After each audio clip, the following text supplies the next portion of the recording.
Hey guys, how are you all? Welcome back to my channel. Today we will see what if Naruto brother of Mito Uzumaki. If you enjoy then please like, share and do comments. The Warring States were a time of great darkness for the ninja world. Various ninja clans battled non-stop. However, the chaos was ended by the truce between Hashirama Senju, leader of the Senju clan, and Madara Uchiha, leader of the Uchiha clan. They agreed to create the very first shinobi nation, made up of many other clans that agreed to the alliance. Alas, the peace would not last. Madara had been denied the position of Hokage, the leader of the village. Madara left the village and Hashirama chased after him.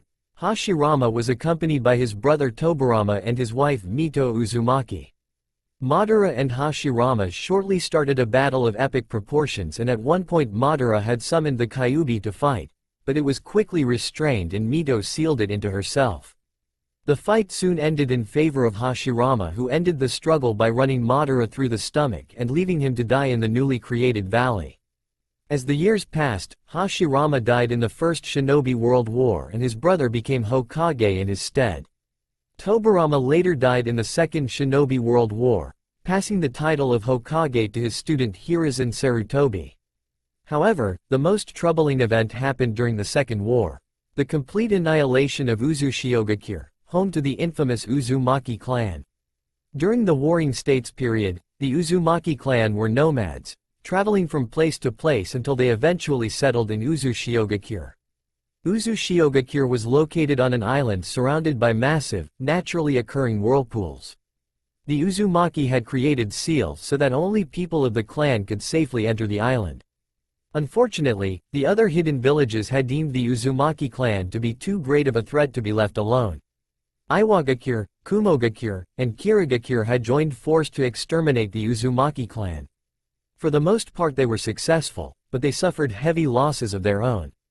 The Uzumaki clan had refused to go down without a fight, and even with being severely outnumbered, the Uzumaki clan had managed to wipe out over 60% of the enemy forces before falling. That battle had carved the Uzumaki clan a place in the history books. A single clan had managed to defeat a little over 2 villages worth of ninja, over 2,000 soldiers, before being defeated. Mito had grieved for the loss of her clan and was known as the only Uzumaki left other than Kushina Uzumaki, her great-grandniece. Kushina was sent to Konoha before the clan was attacked because she was to become the next Jinchuriki of the Kyuubi. Kushina had an unnaturally strong chakra that could restrain the demonic chakra of a Biju, which made her the perfect candidate for become the container. Kushina was understandably more than upset after hearing of her clan's fate, but was determined, as the Uzumaki heiress, to make sure her clan doesn't die off. However, unknown to both of them, there were some Uzumaki left scattered throughout the elemental nations. There were a few Uzumaki who had secretly left Uzushio to continue wandering the elemental nations, and eventually, those wandering Uzumaki had decided to settle down in one area or another. Despite their reasons for leaving, those few Uzumaki had made sure to copy enough knowledge to ensure that even though they were away from the clan, their legacy wouldn't be forgotten by their children. Most of the stray Uzumaki were settled in remote parts of Mizu no Kuni. Fast forward to 3 years before the Kyuubi incident. Rei Uzumaki was having a bad day. First, her water had broke while she was trying to take a nap. Second, her husband hadn't been there to help her to the village's medical center. And finally, when her husband did get there, he was getting on her nerves with all his panic shouting about her having the baby. "Damn it, Haru. If you don't stop shouting, I'm gonna tear you a new hole to scream out of," screamed Rei as another contraction caused pain to rip through her body. The doctor in front of her was steadily guiding her through the delivery, instructing her to breathe and when to start pushing. After another 2 hours of yelling and handbraking, Rei was gently holding their newborn son while Haru was busy healing his hand with what little medical abilities he had. When he was done, he got a good look at their child. The baby had dark red tufts of hair on its head, and when he opened his eyes the parents saw dark purple irises. Both parents had loving smiles as they stared at their child. "He's an Uzumaki all right," Haru said with a smirk, his own purple eyes shining with satisfaction. Like his wife, Haru Uzumaki also had red hair, the telltale signs of Uzumaki heritage. Haru had sharp facial features and a thin scar below his right eye that trailed down to his jaw.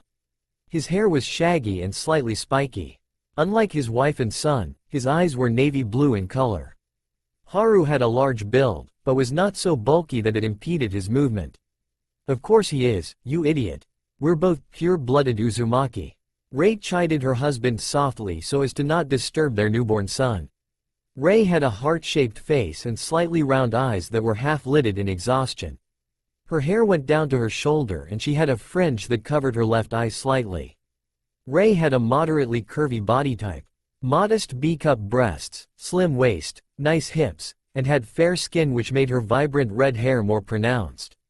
Her hair was currently matted down by sweat, caused by the exertion of childbirth. Despite the exhaustion she was experiencing, she had a glow around her as she held her son close. "So, what are we gonna name him?" Haru asked as he leaned closer to his wife.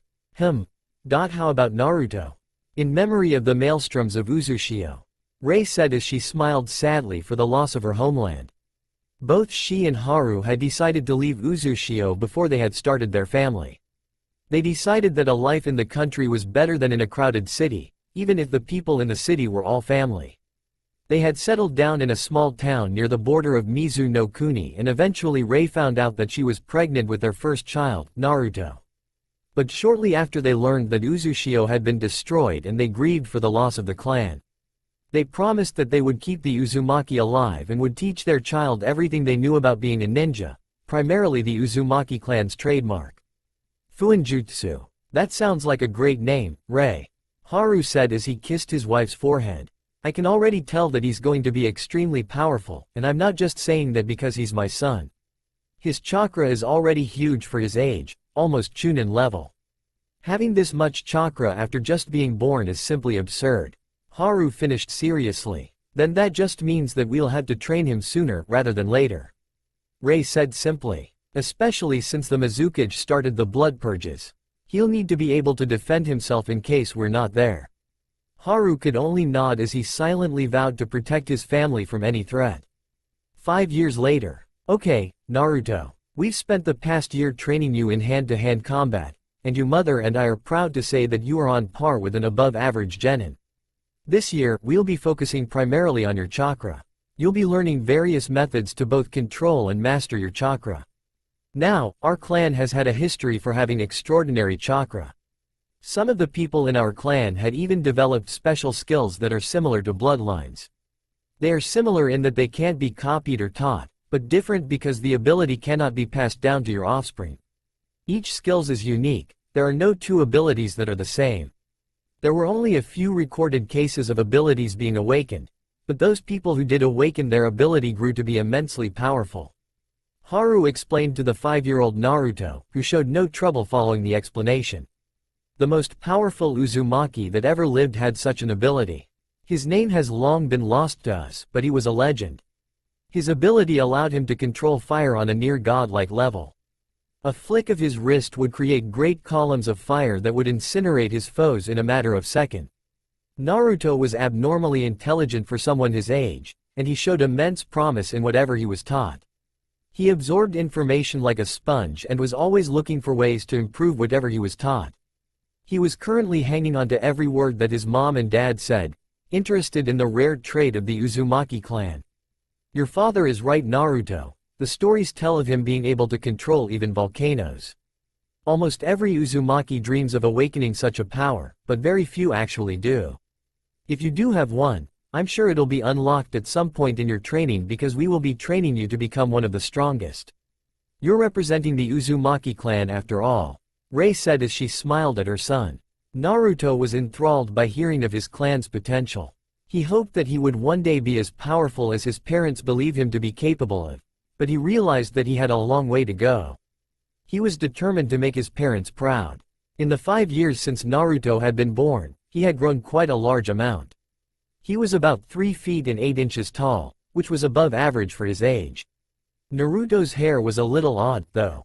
On one side of his head his hair was shaggy and disorderly, he also had bangs that partially covered his right eye. On the left side of his hair wasn't as long as the right side of his head and it was slightly spiky. Naruto's eyes were still a deep shade of purple and shone with an intelligence that was unheard of in a 5-year-old. However, there was still a childlike innocence in his eyes that betrayed that intelligence. Naruto's parents, on the other hand, haven't changed that much, except for a few wrinkles here and there. Alright, Naruto. That's enough explaining things, time for the practical stuff. Rei said as she started to instruct Naruto unlocking his chakra. Rei and Haru gave Naruto another, yet brief, explanation of how to unlock his chakra. Surprisingly, depending on who is asked, Naruto was able to unlock his chakra after a half-hour of trying.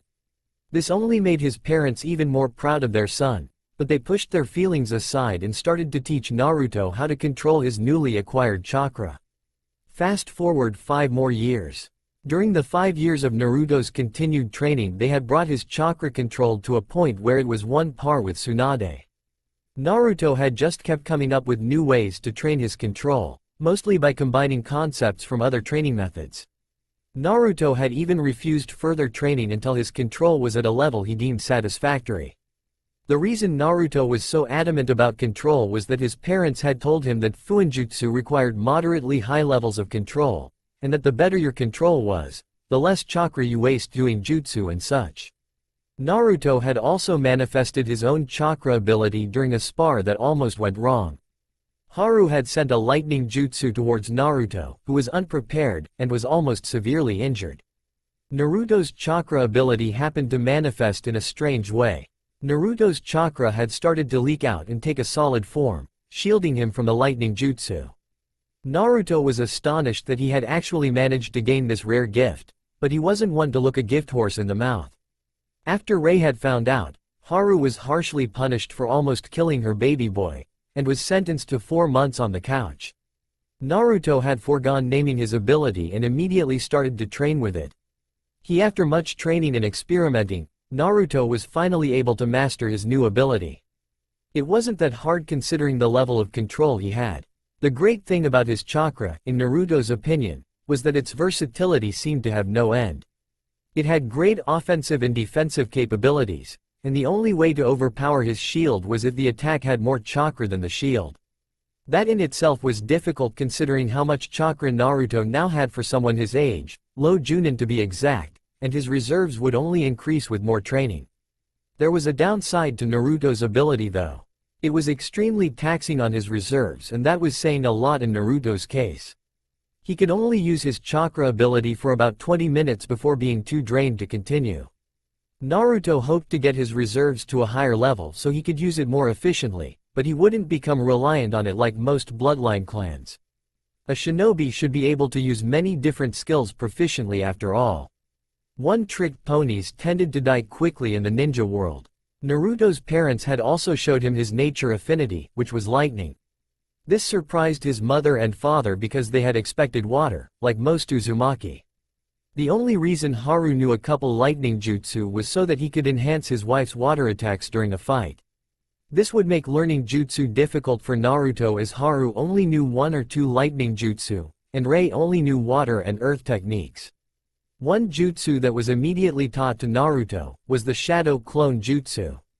The Shadow Clone Jutsu was a high A-ranked reconnaissance technique that was known to almost every Uzumaki. It was easier to use than the standard illusion-based clone because the Uzumaki always had large amounts of chakra. Naruto's training in taijutsu had also excelled far beyond his parents' expectations. His taijutsu was actually high Chunin level. This would help him in a fight because who would expect a 10-year-old to throw a punch that could topple a small tree? The reason Naruto trained so intensely in taijutsu was because he believed that flashy jutsu were unnecessary in most cases. Jutus overcomplicated things. If you wanted things done, do it with your own 2 hands. To complement Naruto's close-quarter skills, his parent had taught him how to use a dagger that was about 10 inches long and 4 inches wide. The metal had a black finish so that it didn't reflect light, making it perfect for assassinations. The dagger also had no guard and the hilt was wrapped in a simple black cloth. It was Naruto's 10th birthday present. Lately, both Rei and Haru have been talking about leaving their current home and start traveling the world. The main reason for this is so that Naruto would gain experience and perhaps a few more techniques from those willing to teach him. Another reason is that they hoped that they would find any other Uzumaki that had survived the genocide of their clan. It was currently around midnight and Naruto was fast asleep. Haru and Rei were in bed with Rei in Haru's arms. They were once more talking about leaving their quiet home. Are you sure that we should be traveling at this time? The purges have been increasing and I have heard of a rebellion that is about to start. I don't want Naruto to get caught up in that, Rei said as she rested her head in the crook of her husband's neck. There will always be a chance that we will be attacked by the Mizukage's forces, Rei. The Uzumaki are technically a bloodline clan. And even if they didn't think so, we live in a deserted village. There are most likely several bloodline families here right now. A village far into the country is a perfect hiding spot for them. Too perfect. If I were the Mizukage, villages like this would be the first place I check. Haru said seriously. The best chance we have to get out of Mizu is to get out before the rebellion. That way we don't get caught in the crossfire of any battles. I'm sure we can all hold our own, even Naruto, but now is the best chance to leave. If we do get out, the first place we should go is Hai no Kuni.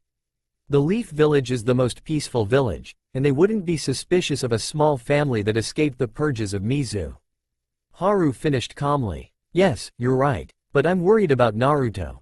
He's too young to experience the world we live in. All the bloodshed and violence. I don't want him exposed to that. Maybe if he were a bit older, but you're right. Now is the safest time to leave, Rei said as she silently worried about her baby boy. Naruto will be fine. He's the most skilled child I have ever seen. No one from our clan has ever been this talented at his age. As long as he remembers his training and doesn't hesitate, he will be fine. And if not, we can help him. Haru reassured his wife. Rei turned her head to smile at her husband and gave him a kiss goodnight. Alright, it's settled. We'll be leaving Mizu no Kuni and heading to Hai no Kuni. We'll talk to Naruto about this in the morning after training, Rei said as she closed her eyes. Haru only nodded as he was already half asleep.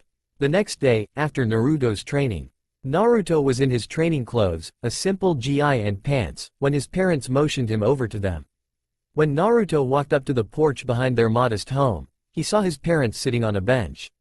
As soon as Naruto was in range, he was pulled into his mother's lap. Rei was a very touchy-feely when it came to her family. Only her family saw this side of her. Everybody else knew Rei for her calm and somewhat cold personality.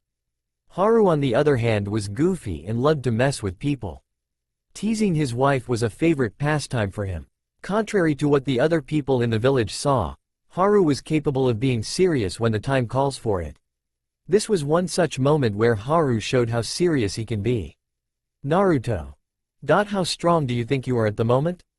Haru asked his son. Naruto was confused by his father's sudden seriousness, but answered the question regardless. I would say that my taijutsu is around high chunin without my chakra ability. With it, it's junin level. My potential for genjutsu and medical jutsu is high, given my high chakra control. My skills with my dagger are decent, there is still room for improvement. My number of ninjutsu is lacking, but that doesn't really bother me.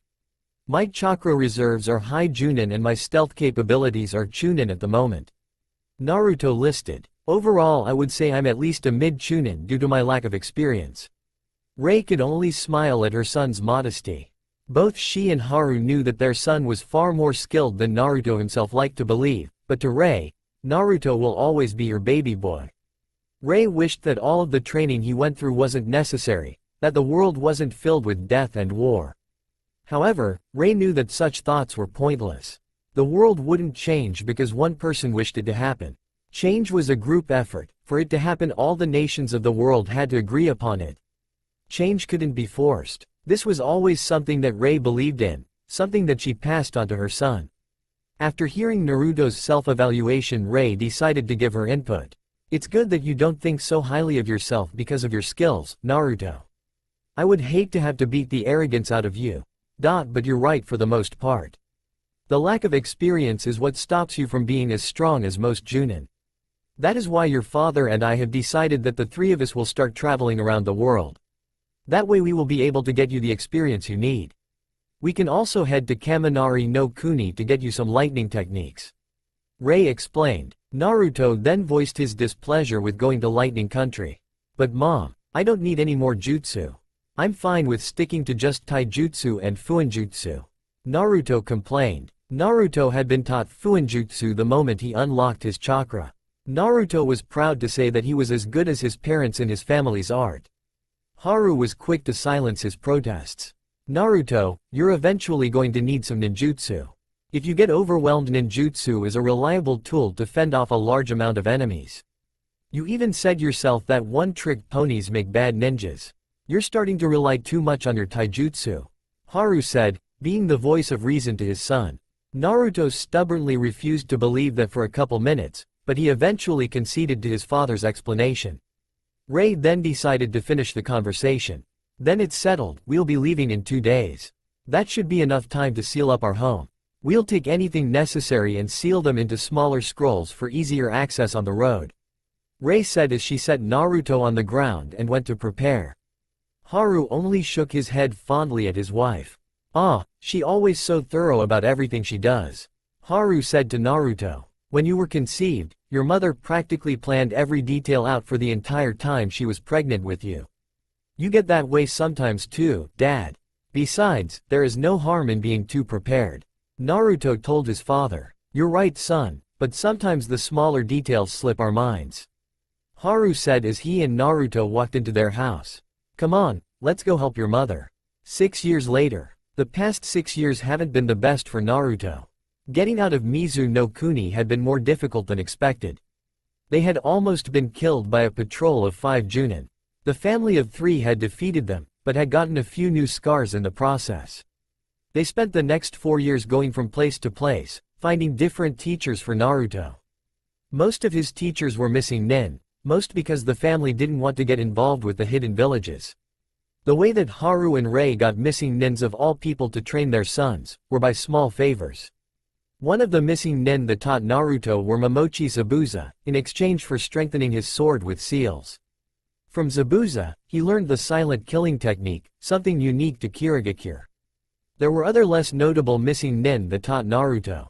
From those shinobi he learned various jutsu. He even learned some more lightning techniques from a Kumo missing nin while they were in Kaminari no Kuni. However, that was when everything started going downhill for the family. During the 5th year of wandering the elemental nation, Haru had caught a disease when they were in Kaminari no Kuni. It was a rare disease that only 1 in 500 people got it. It was fueled by one's chakra and over time it caused organ failure. It was an incurable disease. It was the epitome of bad luck that Haru of all people contracted the fatal disease. Haru had died 5 years into their trip at the age of 38.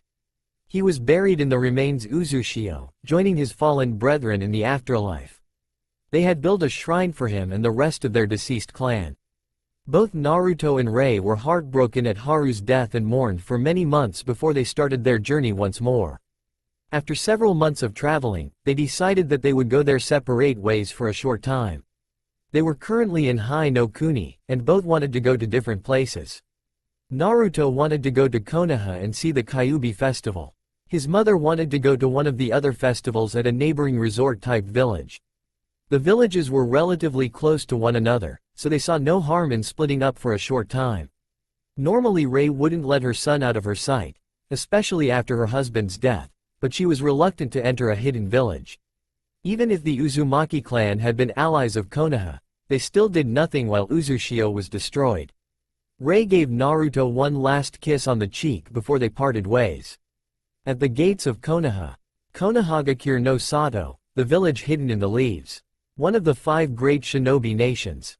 As its name suggests, the village is surrounded by thick, lush forests that were created by the Hashirama Senju, the first Hokage. The village was surrounded by massive walls and the Hokage's tower was located right in the middle. There are 4 gates that allow people to enter and exit the village, each with their own guard station where you check in. That way everyone who enters or leaves the village is accounted for. Any possible threats are noted and sent to the Hokage via Anbu. It was a quiet and peaceful morning for the guards of the East Gate. They were still drowsy from pulling an all-night shift and didn't notice a person walking up to the stand until he started speaking. "Excuse me, are you two okay?" The voice sounded like a male who was in his teens and least. The sudden noise snapped the guards out of their daze. The guards were now alert and started to subtly evaluate the person in front of their stand. The young man looked to be around 15 or 16 and was around 6 feet tall. He had dark red hair that was long and shaggy on the right side of his hair, while the left side of his head had hair that was shorter and slightly spiky. His right eye was partly covered by his bangs. The teen's eyes were a startling shade of dark purple. They also held a bit of mirth at catching them snoozing on the job. The unnamed teen had on a black, long-sleeved shirt with red spirals on both shoulders. Around his neck was a plain silver chain. On the chain were what looked to be 2 diamond wedding rings, judging from how one was smaller than the other. He had pants that were also black in color. His hands were covered by fingerless gloves with metal plates on the back of them, and on his feet were a pair of black boots. He was also holding a backpack full of traveling equipment. "Yeah, what do you need, brat?" one guard said gruffly, obviously annoyed at being caught off guard by what looks like a civilian. "Well, I was just going to inform you that I was entering the village. Was I just supposed to walk through? That doesn't seem like a very good way to guard a village if people can just walk through," the teen said with a smirk. "No, people can't just waltz straight in, you stupid brat. You have to check in with us," that same guard said with a sneer. "Well, wouldn't it make more sense for you to be awake? Sleeping on the job hardly seems professional," the teen said, purposefully angering the guard. "Shut up, you damn brat," the guard yelled angrily. The other guard quickly interfered before his partner started to attack the boy. "Hey, calm down. We can't attack people that come up to the gate without good reason, and this is not one of those times." "And you," the second guard said sternly to the teen. "Stop antagonizing him. We've been running this shift all night. We were a little drowsy, so thank you for waking us up. Now if you could tell us your name, we will let you pass." Sure. My name is Naruto," the newly named Naruto said with humor. The first guard was just so easy to aggravate. "No surname?" the second guard asked. "Nope," he lied. The guard quickly wrote something down on the piece of paper in front of him. "So why are you visiting Konoha, if you don't mind me asking?" the second guard said pleasantly. "I'm here for the festival. I hear that it's one of the best in the world," Naruto said with a smile. "Ah, the Kyuubi festival," the guard said. The guard was obviously looking forward to it himself, if the smile on his face was any indication. "Well, I won't hold you up any longer. You can go on through." "Thanks," Naruto said as he walked past the gates. As Naruto walked through the village, he took in the sights. Various shop owners were getting ready for the day, stand owners were heading towards their usual locations, and a few kids were outside walking their pets. To the untrained eye, the village looked like the perfect picture of peace. However, Naruto knew of what lies in the shadows of every hidden village. Beyond the image the happy civilians portrayed, there were shinobi willing to do anything for the right price. Naruto walked for a couple more hours and watched as the village came to life. Men and women, going to and from work. Children running through the streets. Konoha certainly was a large village. Well, I better find a hotel. The festival isn't for another couple days. This is going to be a great vacation, Naruto thought with a smile. Despite what the guard mimibers thought, Naruto was far from a civilian. As Naruto was walking around the village, he was subtly observing the people around him. He was also aware of a few stares that he was getting, primarily from the females. He noticed a group of teenaged girls near one of the food stands. They weren't being very discreet with their staring, so he decided to have a bit of fun while he asked for directions. He slowly walked up to the group, noting their reactions as he did so. They obviously didn't expect him to walk right up to them if the stares of shock were any indication. "Excuse me, ladies, would one of you be so kind as to point me to the nearest inn? I'm new here and I'm looking for a place to stay," Naruto said with a smile. The girl's face quickly turned a pinking hue before one of them answered. The only inn I know of is near the red light district, but I wouldn't recommend it," the girl said with a slight stutter. "That will be fine. Could you point in the right direction, miss?" Naruto asked. The girl pointed to a road and told him that if he kept walking that way he wouldn't miss it. "Thank you for your time, ladies," Naruto said with a tilt of his head and a smile. The girl's face turned bright red as he walked away. That was probably the only guy that they had seen in Konoha that wasn't a pervert or weirdo. Too bad he was a foreigner. Naruto followed the directions he was given towards the red light district. He wasn't opposed to going there. Red light districts were excellent places to acquire any information one might need. Soon enough, the hotel the girl mentioned came into view. She was right, it was hard to miss. Anyone who missed the blaring sign that said, in big bold print was brain dead. He was busy looking at the sign as he walked, so he missed the person that had walked into him. Naruto looked down and saw that the person, a girl, had fallen on her rear from the collision. She quickly gathered herself and stood with a huff. "Watch where you're going, you damned idiot." She spat from her spot on the ground, eyes shut in minor pain. Naruto mentally rose an eyebrow at her violent reaction. She couldn't be any more than 13 years old. She was wearing a large black hoodie. The hood was up so he couldn't tell what color her hair was. She was around 5 feet and 2 inches tall and had a petite build. She was also rather developed for her age. The fact that he could slightly see her figure through her large coat gave away that much. The girl also had knee-length white shorts. Like her hoodie, the girl had finally opened her eyes and got a look at the person she ran into. Male, tall, muscular, purple eyes, and red hair. The girl was broken out of her thoughts by the boy. "Hey, are you alright?" Naruto asked with a smile. "I'm sorry, I wasn't watching where I was going." The girl was somewhat stunned by the sound of his moderately deep voice, but she answered with the same intensity as before. "What were you doing walking around the street looking up like an idiot? I could have broken something by running into you," she said angrily as she got up from the ground. That was a lie on her part, but this guy didn't need to know that. "I told you I was sorry. Besides, why were you in such a hurry that you couldn't have gotten out of the way?" Naruto said accusingly. "I was late for training. I still am. I don't need you slowing me down anymore," the girl said, now thoroughly irritated with the stranger. Training? Though Naruto. He then noticed the leaf headband that was around her neck. He hadn't been able to see it from her position on the ground.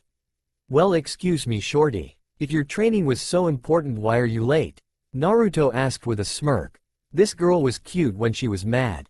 The girl then seemed to get a little embarrassed, but didn't lose her angry look. Because I overslept. Now will you shut up so I can get to practice already?" The girl said. "I have to go across the damn village to get there and talking to you is wasting time." Naruto then got an idea. "Well, how about I give you a lift to your practice, shorty?" Naruto said with a smirk. The girl once again got angry, this time with the nickname.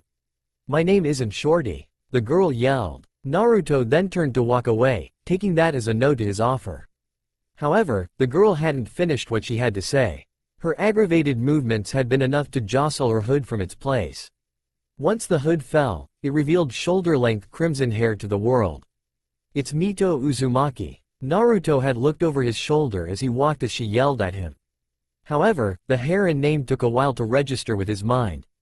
Once his mind rebooted, he turned around in complete shock. What? Mito could only stare at the stranger in confusion. Was this guy retarded or something? "What do you mean, what? What's not to understand? My name isn't Shorty, it's Mito Uzumaki. Are you brain dead or something?" Mito asked hotly. First this guy bumps into her, then he keeps her from going to her training session with her team, and then he asks her stupid questions. I'm so close to just decking the guy and walking away, Mito thought. And why does he seem so shocked at hearing my name? I know that's what I go for when I give my name, but I mean come on. He's practically catatonic. Mito's were interrupted by the boy in front of her. Yeah, I heard you. Your name is Mito. But did you say your surname was Uzumaki? Naruto asked almost desperately. He didn't let that desperation leak into his question though, he had to keep calm. He had no idea of the situation surrounding Mito, or if she truly was an Uzumaki. However, the vibrant red hair gave him a sliver of hope. Are you deaf, too? Yes, my surname is Uzumaki. Mito said tiredly, she'd had just about enough of this guy and his constant questions. And isn't it rude to not give your name when someone has already done so? Naruto decided to be blunt and answer questions later. He was sure as hell going to have a bunch of questions to answer when this was over. He could feel the dozen or so Anbu that surrounded him and Mito. He was so shocked at hearing her surname that he had lost hold of his chakra for a split second. Luckily Mito hadn't noticed, but that split second was unfortunately enough to grab the attention of almost every Anbu in a 50-meter radius. It was every day that you feel cage-level chakra and have it disappear as soon as it appeared. The proverbial siren bells must be going off right about now in every Anbu head. My name is Naruto Uzumaki, one of the few remaining members of our nearly extinct clan, Naruto said calmly. He watched as shock appeared on Mito's face. Clan? The Uzumaki isn't a clan. The old man said I didn't have any family left. You're obviously just one of those asshole villagers trying to mess with my head. Mito exclaimed, obviously not believing him in the slightest. What are you talking about? Everyone knows about the Uzumaki clan. Naruto explained. A little bit of anger had seeped into his voice at this time. The Uzumaki clan even helped Fu. Naruto was interrupted by a group of 10 Anbu that appeared around the two in a circle. The one that appeared to be the leader addressed Naruto with a monotonous voice. Damn, there's too many for me to get away quietly. I could get away, but if she is an Uzumaki I can't just leave her here, Naruto thought with a grimace. The Hokage requests an audience with you, stranger. Failure to comply will be met with due force. The Anbu ordered, threatened. Mito was understandably shocked by the Anbu's demand. What does the old man want with him? Is he some kind of super dangerous missing nin? But he says he's an Uzumaki too. I need to talk with the old man. Just what has he been hiding from me? Mito thought with a frown. Geez, this Hokage doesn't mess around. There's obviously a cover-up going on around here. If Mito doesn't even know about her own clan, I doubt that the other people of this village do. The Hokage will surely know something, but I doubt he'll just hand out classified information at the drop of a hat. The nerve of it all. The Uzumaki helped found this ungrateful village. Naruto thought with disdain. Naruto then turned to address the Anbu. Alright, tell him we'll be there in about 10 minutes. It's the big tower in the center of the village, correct? At the Anbu's nod he started walking in that direction. The Anbu had gone back to their posts, their chakra barely detectable. As Naruto was walking, he noticed the lack of a certain girl. Hey, you comin' or what? I figure you need to talk the Hokage too. Naruto called back. His shout caused the girl to jump, clearly startled out of her thoughts. Yeah, I'm coming. And you're right, I do have some questions for the, Mito said as she followed Naruto. Mito then looked at the person beside her in greater detail than before. Now that I get a closer look, we do kind of look alike. And there is no one in Konoha with that color of hair, and I've seen some pretty odd hair colors. Mito thought as she remembered her teammate, Sakura, and her stupidly pink hair. He also doesn't treat me like the other villagers, and he looks old enough to remember the attack if he were a citizen. Just what has the old man been hiding from me? Mito ended her inner monologue with a sad frown. So the old man she was talking about is the Hokage. This just makes the situation even more concerning. I doubt the Hokage would let just anybody refer to him like that, much less an orphan. The Hokage better give me some answers. Naruto thought. The two Uzumaki were quietly walking towards the Hokage tower, and as they walked, Naruto noticed that they were on the receiving end of some pretty harsh glares. Civilians were looking towards them and whispering. He started to channel a minute amount of chakra to his ears to enhance his senses for a short time. With his enhanced hearing, he was able to hear the whispers as if they are being told straight his face. Who's that with the damned brat? Are they related? I hope not. That thing doesn't deserve any family. Naruto clenched his fists as he heard the whispers. It was obvious that the last whisper was referring to Mito. This behavior is completely uncalled for. I seriously doubt that she did anything to warrant it. She doesn't seem like that kind of person. She has a temper, but that doesn't give them the right to treat a child this way. Naruto thought furiously. They continued to walk in silence as Naruto continued to listen to what the people were saying about them. One villager looked like he was going to throw something at the two, but Naruto shot him a glare that could freeze an active volcano. The man instantly backed off, looking ready to shit a brick. The other villagers saw this and the whispers began with a renewed fervor. Some vacation this is turning out to be. Naruto thought tiredly. Naruto sent a quick look at Mito, wondering if she was able to hear the whispers. Her face was mostly blank, seemingly lost in thought, but he could see the slight furrow of her brow and the pain that leaked into her eyes. So she can hear them. I wonder what causes these people to act this way. Naruto thought, feeling sympathy for the younger girl. She had long since pulled her hood back up, hiding her hair once more. Naruto also wondered why she covered her hair, but didn't voice his confusion. The two had finally made it to the Hokage tower. Naruto found its design odd to say the least, but he figured that different people had different tastes. They went inside and told the woman running the front desk that the Hokage was expecting them. Well, Naruto told the woman. Mito just stayed silent when they had entered the crowded office. Naruto noted that she seemed uncomfortable being in such a crowded building, and filed that thought away for later. 1. They then continued up the stairs to the Hokage's office. Naruto just followed Mito since she most likely knew where to go. They went up to the top floor, clearly indicated by the sign that said, top floor, and walked towards the large double doors of the Hokage's office. Mito just walked right through, not bothering to knock.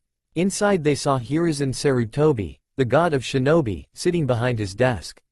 Right now he was putting some finishing touches on some paperwork. He stopped, though, when he saw that Mito was with the stranger who had released the cage-level chakra flare. He ignored Naruto's presence for the moment and turned toward Mito with a smile. "Hello, Mito-chan. I didn't realize that you were also coming," Hiruzen said calmly. "I thought that the Anbu told you to come alone. There are matters that must be discussed." He finished as he looked at Naruto. Naruto then took the ensuing silence as his time to speak. "You're damn right, we need to talk. Why have you kept her heritage from her? Why doesn't Mito know about the Uzumaki clan?" Naruto said vehemently. "Who do you think who are to keep someone's heritage a secret?" Hiruzen flinched slightly, clearly not expecting such a question. He told his Anbu to bring the source of the flare, but he didn't expect Mito to be with him and was unprepared for this conversation. Hiruzen then just decided to tell the truth since he couldn't maneuver his way out of this conversation.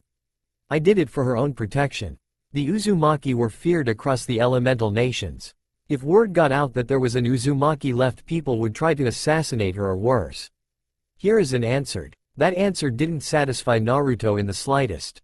"So you don't believe your own village is capable of protecting one girl?" Naruto asked coldly. "No, that's not what but that is what you imply," Naruto said. "And even if that weren't the case, you should have at least told Mito. Or is it that you don't trust her enough to let her keep her own secrets?" Hiruzen was at a loss for words. It wasn't every day that you receive a verbal lashing, and by someone more than half your age no less. Regardless of that, he couldn't rebuke the young man's point. Hiruzen slowly took a deep breath, suddenly feeling twice his age. Guilt that had festered for over a decade started to hammer away at his conscience. The young man in front of him was right, and he had no viable excuse for his negligence in regards to Mito. Said girl had finally had enough of them pretending she wasn't there. "What does he mean, old man? Do I actually have a clan?" Mito questioned desperately. "Why didn't you ever tell me? Was it really that you don't trust me?" Mito was deeply hurt that the old man kept keeping secrets from her. If she really had family left, then she deserved to know, damn it. If everything that Naruto said was true, then the two of them were family. She pushed back the tears that were starting to form. She had a family. She wasn't alone. Naruto interrupted Hiruzen before he could speak. "Yes, you did have a clan, Mito. However, most of the Uzumaki clan were wiped out during the Second Shinobi World War. 3 separate villages, Iwa, Kumo, and Mizu, attacked Uzushio, the village where the Uzumaki clan resided. The island was surrounded by naturally occurring whirlpools that protected the nation. Unfortunately, it didn't stop the attackers. They somehow managed to bypass the whirlpools and attack. Only a few members of the clan were able to escape being destroyed. Most had escaped to Mizu no Kuni and lived the rest of their lives hidden from the rest of the world." Naruto explained. Hiruzen looked oddly at the young man in front of him. "How do you know so that there are survivors? If they isolated themselves from the rest of the world, I doubt they would let themselves be discovered so easily." "Who are you really?" Hiruzen asked. Naruto contemplated telling Hiruzen his name, silently going over the pros and cons of doing so, but he figured that Mito would eventually tell the old man eventually. "Because my parents are survivors of Uzushio. I am Naruto Uzumaki, son of Rei and Haru Uzumaki," Naruto said, pride evident in his voice. Hiruzen had his suspicions, but Naruto's admission confirmed his theory. "So you are a distant cousin of Mito's?" Hiruzen asked. It was more of a statement than a question. Naruto nodded and Mito's face broke into a huge smile. Hiruzen watched as Mito suddenly tackled Naruto into a hug, knocking him off the chair he had been sitting in. Naruto looked shocked at the girl's actions, but he immediately saw the happy tears that were gathering in the corners of her eyes. I guess she was more lonely than she led others to believe. I don't see the harm in staying longer than I had planned. If I'm gonna be staying for a while, I should let Mom know. She'll be ecstatic to hear that he had found another Uzumaki. Naruto thought as he put his hand on her head fondly. After a few minutes, Mito had regained her composure. She had an embarrassed blush on her face as she got off of Naruto. Hiruzen waited for the two to return to their seats before he addressing Mito. Mito. Words cannot express how deeply sorry I am for keeping so many secrets from you. I had the best intentions in mind, but I guess it did more harm than good. Not only did I lose your trust, but I am partly the cause for your loneliness. I am not asking for forgiveness, but I hope you understand my reasons. Hiruzen said, his voice was thick with guilt and regret. Mito was silent for a few minutes, some of the longest minutes in Hiruzen's life, before replying. You're right, old man. You did lose my trust. That is something that will take a long while to gain back. Mito said as she looked anywhere but at the aged Hokage. That's two secrets now, that I've had to find out from someone other than the person keeping them. You should have been honest from the start, it would have saved me a lot of pain. As she finished, a tear managed to escape her control. Naruto saw this and frowned. The road to hell truly is paved by good intentions. Naruto thought solemnly. It honestly hurt him to break apart such a trusting relationship, but Mito deserved to learn the truth. Hiruzen let a tired sigh escape his lips. I see that now, Mito. I will try to repent for my mistakes, starting now. Mito, what I'm going to say to you is to be kept in complete secrecy from the rest of the world. This conversation has shown me that you are ready to hear this. You've been ready for a long while. I've just been too blind to see it. Hiruzen said. He then turned to Naruto. Naruto, you're some of the only family Mito has left, so it's alright for you to stay. I would have stayed regardless, Sarutobi. Naruto said calmly, referring to the Hokage by his last name to show his dislike for the old man's actions in regards to Mito. He wasn't worried about being attacked for his disrespect because he knew that the Hokage wouldn't do anything to make Mito angrier at him than she already was. Hiruzen ignored the disrespect in favor of continuing what he had to say. Mito, it's time I told you about your parents. Hiruzen took a pause to gauge her reaction. Mito's eyes had gone wide with shock and hope. Mito had always asked him about her parents, but he would always change the subject.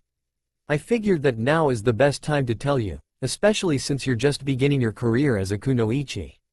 We'll start with your mother, since she too was an Uzumaki. Her name was Kushina Uzumaki. She was the heiress of the Uzumaki clan before she was sent here to Konoha some time before Uzushio's destruction. I see so much of her in you that it's scary. She was a great woman and one hell of a kunoichi. Very few could match her on the field of battle. Hiruzen said nostalgically. Mito had a small sad smile as she heard this. It made her feel closer to her mother to hear that they were so much alike. Naruto had wide eyes after hearing that Mito's mother was the heiress of their clan. Why would the Uzumaki send the heiress to Konoha? Mom said the only other Uzumaki in Konoha was Mito-sama, but she was approaching the end of her life by that time and I doubt it was for a simple visit. Slowly the reason dawned upon him. She was going to be made the next Jinchuriki. But if Kushina is dead, that means that there had to be a new container. Naruto then looked towards Mito. Of course. It all makes sense now. Damned ignorant villagers. Your father was probably one of the greatest men I had ever had the pleasure of knowing. He had skill that was almost unmatched, and his knowledge was just as extensive. He was famous for defeating entire battalions, of shinobi in a literal flash. He is hailed as the hero of the Third Shinobi World War. Naruto's eyes widened, finally figuring out who Hiruzen was referring to. Mito took a little longer, but the shock that she felt was several times greater than Naruto's. Your father's name was Minato Namikaze, the Yellow Flash. Our fourth Hokage, Hiruzen said. Mito was stunned into a stuttering mess. My father, was. Mito said, clearly having a hard time comprehending what she was hearing. She was so happy to finally know who her parents were, but to hear that she was the daughter of two immensely powerful people was too much to handle. Although, that joy was accompanied by some resentment towards her father. He had sealed the Kyuubi into her after all. Hiruzen calmly walked out of his seat and towards a bookshelf and started to remove a couple of books. There were faint markings on the wood, so faint that even most ninjas would miss it if they didn't know what to look for. Naruto, however, was clearly able to tell that the markings were for a storage seal combined with a bloodlock. A rather simple combination of seals that was great for keeping one's belongings safe. The bloodlock was designed to respond to the blood of the seal's creator. It was made by infusing blood into the ink that it's made with and was one of the first combination seals that every Uzumaki learns.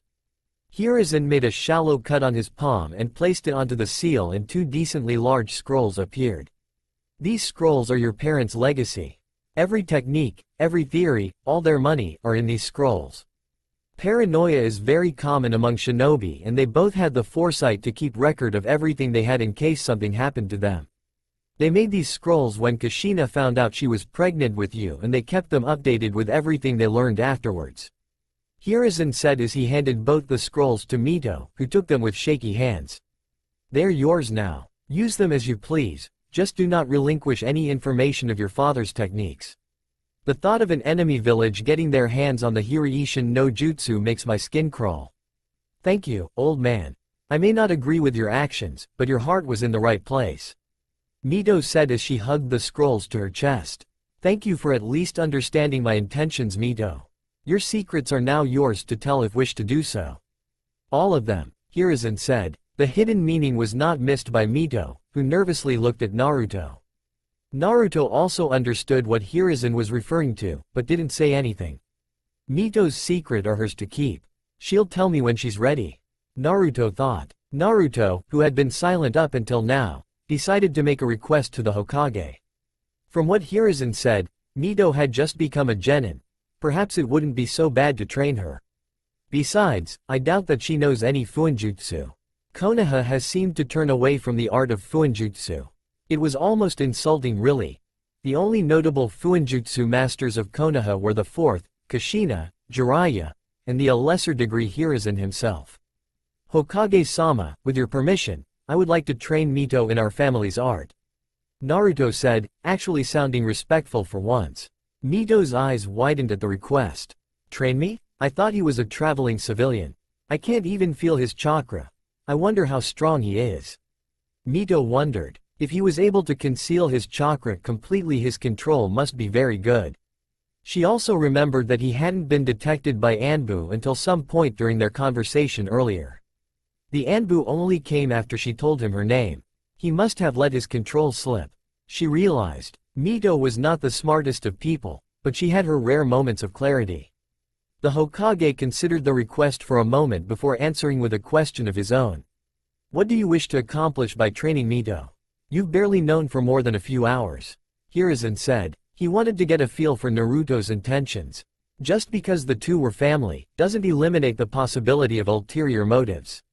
I wish to train her in fuinjutsu and in other fields if possible. Naruto said. My skill in fuinjutsu quite high, even by Uzumaki standards. Mito would only benefit from such training. Fuinjutsu requires control, patience, and skill. I plan to impart these traits to her. Besides, the Uzumaki were a clan of fuinjutsu experts. She should be able to get it without much trouble. Naruto said with a smirk.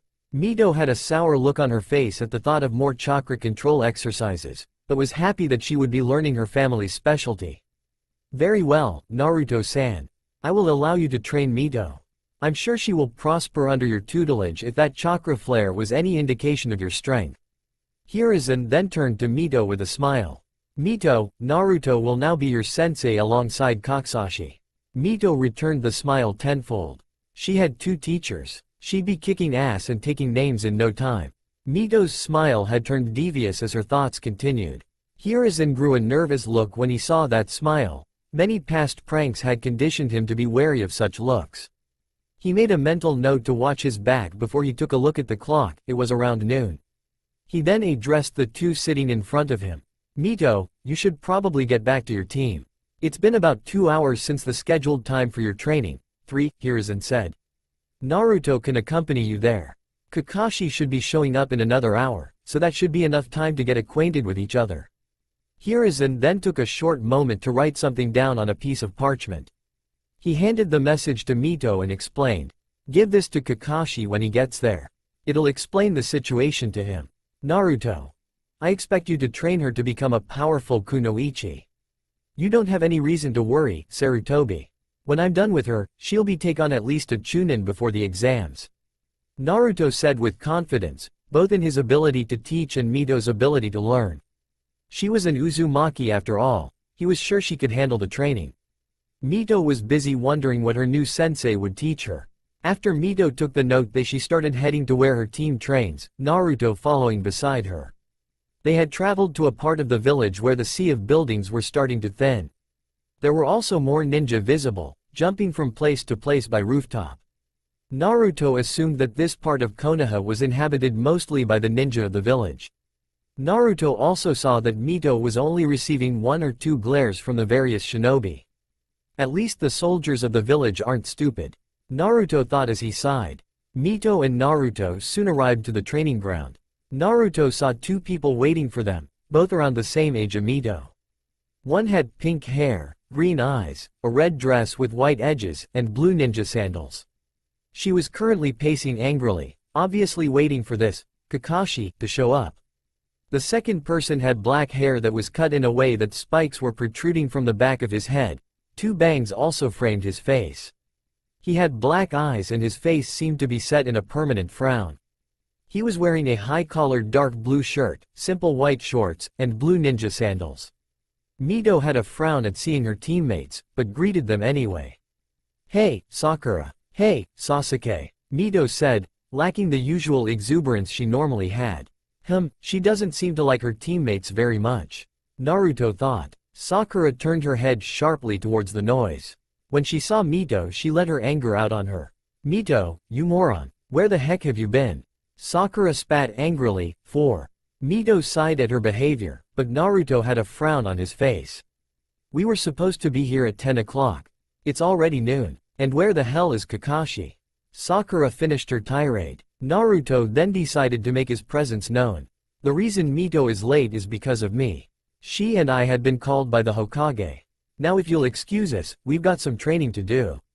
Come on, Mito, I need to know what skills you have before we begin," Naruto said as he motioned Mito to another part of the large field.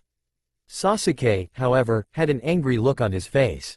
"Wait, who are you and what do you mean training?" "Kakashi is our sensei," Sasuke said in suspicion. Naruto stopped walking, but didn't turn to face Sasuke. "You're mistaken, I'm not training all of you. I'm only training Mito," Naruto said calmly. "Kakashi will be training the 3 of you, but afterwards Mito will be training with me." Sasuke looked livid at this. What makes that loser so special that she gets special training? Sasuke yelled as he stood up angrily.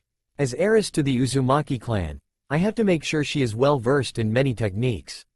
Sasuke still looked indignant. He was the last of the Uchiha clan, but he wasn't being offered any special training.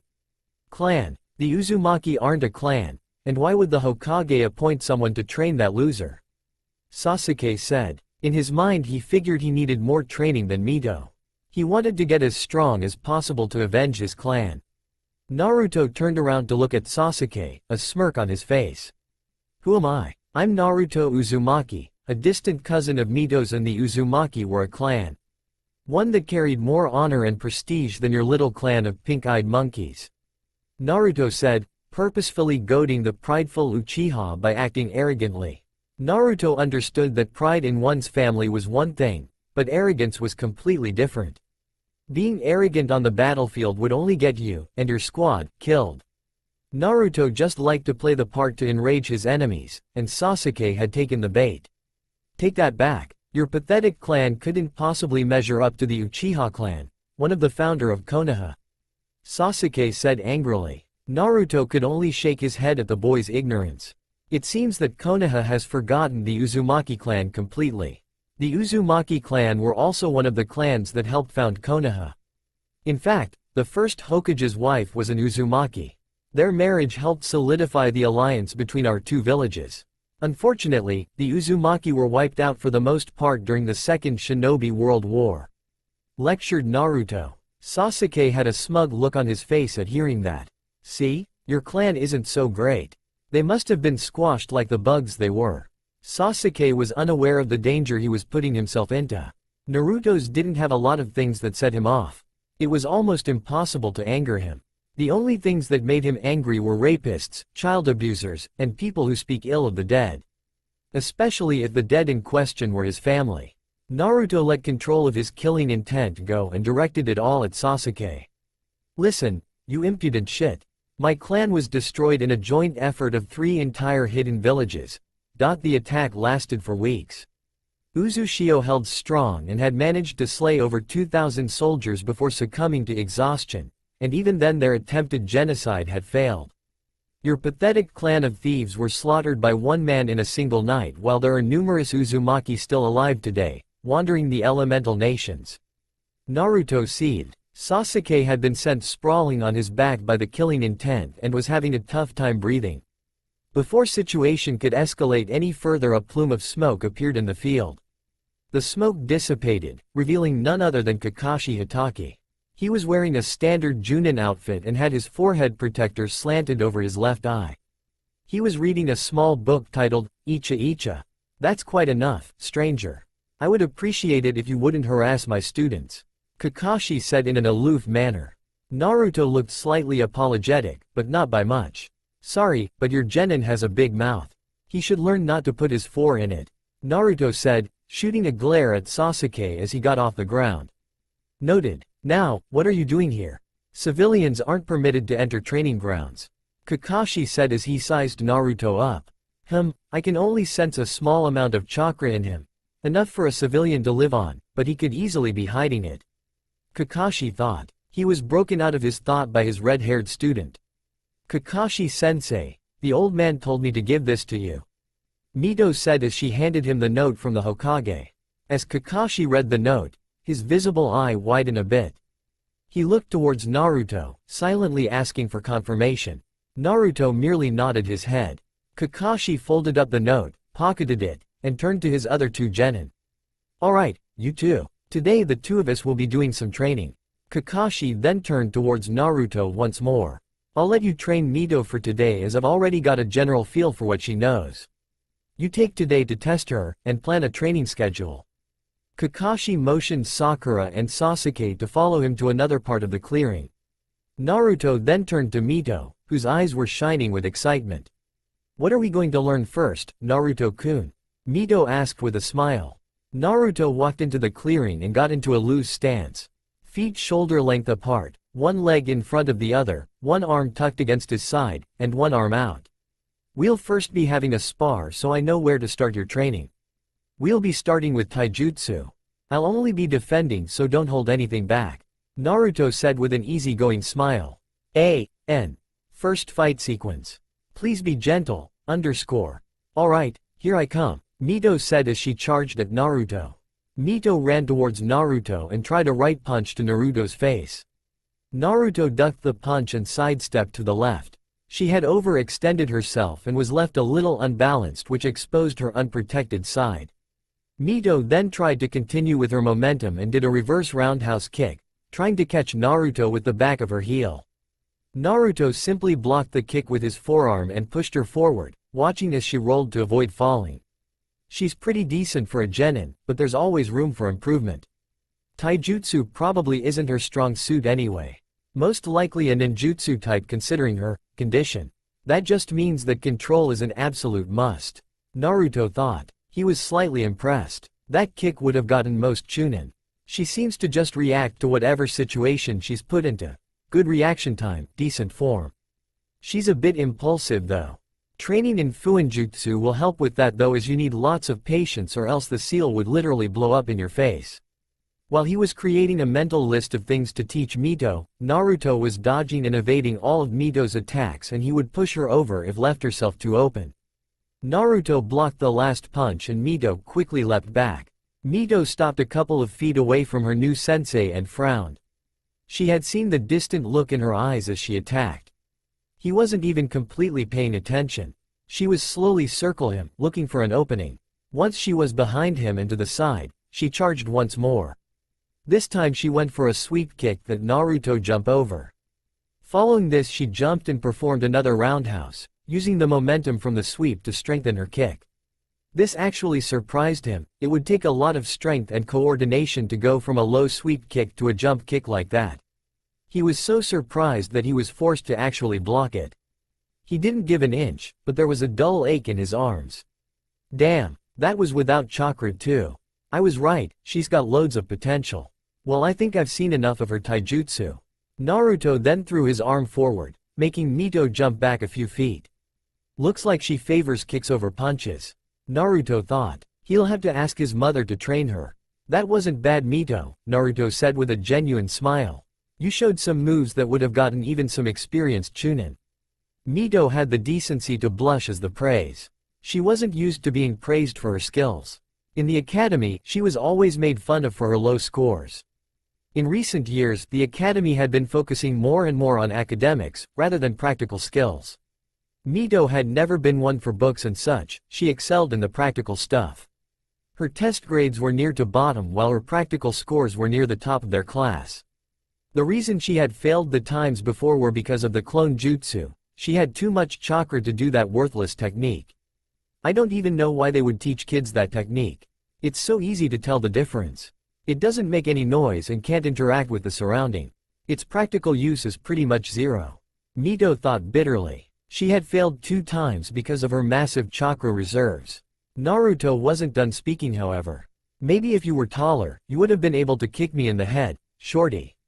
Naruto said while laughing, knowing it would anger the young girl. She wasn't actually short, she was actually pretty tall for her age. Naruto just loved to make her mad. Sure enough, Mito grew angry. She didn't like how Naruto kept making fun of her height. She was still growing, damn it. I'm not short, Mito yelled. She then made the hand sign for her favorite technique. Shadow Clone Jutsu. Mito exclaimed as she made 20 clones. So she already knows the Shadow Clone Jutsu. Naruto thought happily, this would save them a good amount of time. Oh, so now you have an army of midgets? That's nice. I wonder how many of you it takes to screw in a light bulb. You'd probably have to make at least that amount. Naruto said with a smirk. She was so easy to rile up. Screw you. Mito yelled as her clones charged the grinning redhead. And now the fun begins. Naruto said as he got back into his stance. These were clones, so he could afford to let loose a little.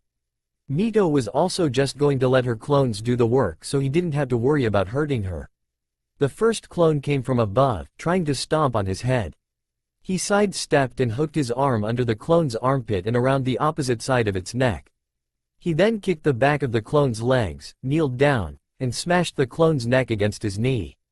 It was brutal, yet effective. That clone immediately dispelled. The next clone came running from behind him intent on punching him in the back of the head. Naruto, from his kneeling position, swept the leg he used to dispel the previous clone and tripped the current one. From there he got into a kneeling position again, turned, and smashed his elbow into the clone in a quick elbow drop. Using that arm as a spring, Naruto quickly got up and grabbed the leg of a clone who tried to do a sidekick. Using his hold on that leg, Naruto spun around and used that clone as a club to hit another clone. Both clones dispelled and Naruto turned to the remaining group. 16 clones remained and Naruto decided to go on the offensive. Naruto charged towards one clone who punched once he got too close.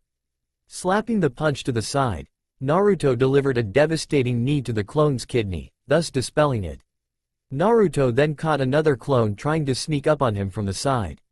He turned and redirected the punch that was thrown, while at the same time grabbing the extended arm. Naruto pulled the clone in and elbowed it square in the face. Not waiting for it to dispel, Naruto rushed towards a group of 4 clones and punched the first one before it could react. Naruto then avoided a chop to the back of his head, backstepping backwards, letting the arm harmlessly go over his shoulder. Naruto grabbed the arm, slid his left leg back, and flipped that clone over his right shoulder and into 2 others, dispelling the 3 of them. The remaining 10 clones decided to just swarm the red-headed behemoth. Naruto wanted to finish on a flashy note, so he gathered his special chakra into his fists and added his lightning chakra. Naruto waited until all 10 of the clones were within range before slamming both fists into the ground. On impact with the ground, the lightning chakra exploded outwards, creating a dome of lightning that was several feet in diameter. The attack dispelled the clones and produced a cloud of dust that slowly dissipated, showing Naruto who didn't even look out of breath.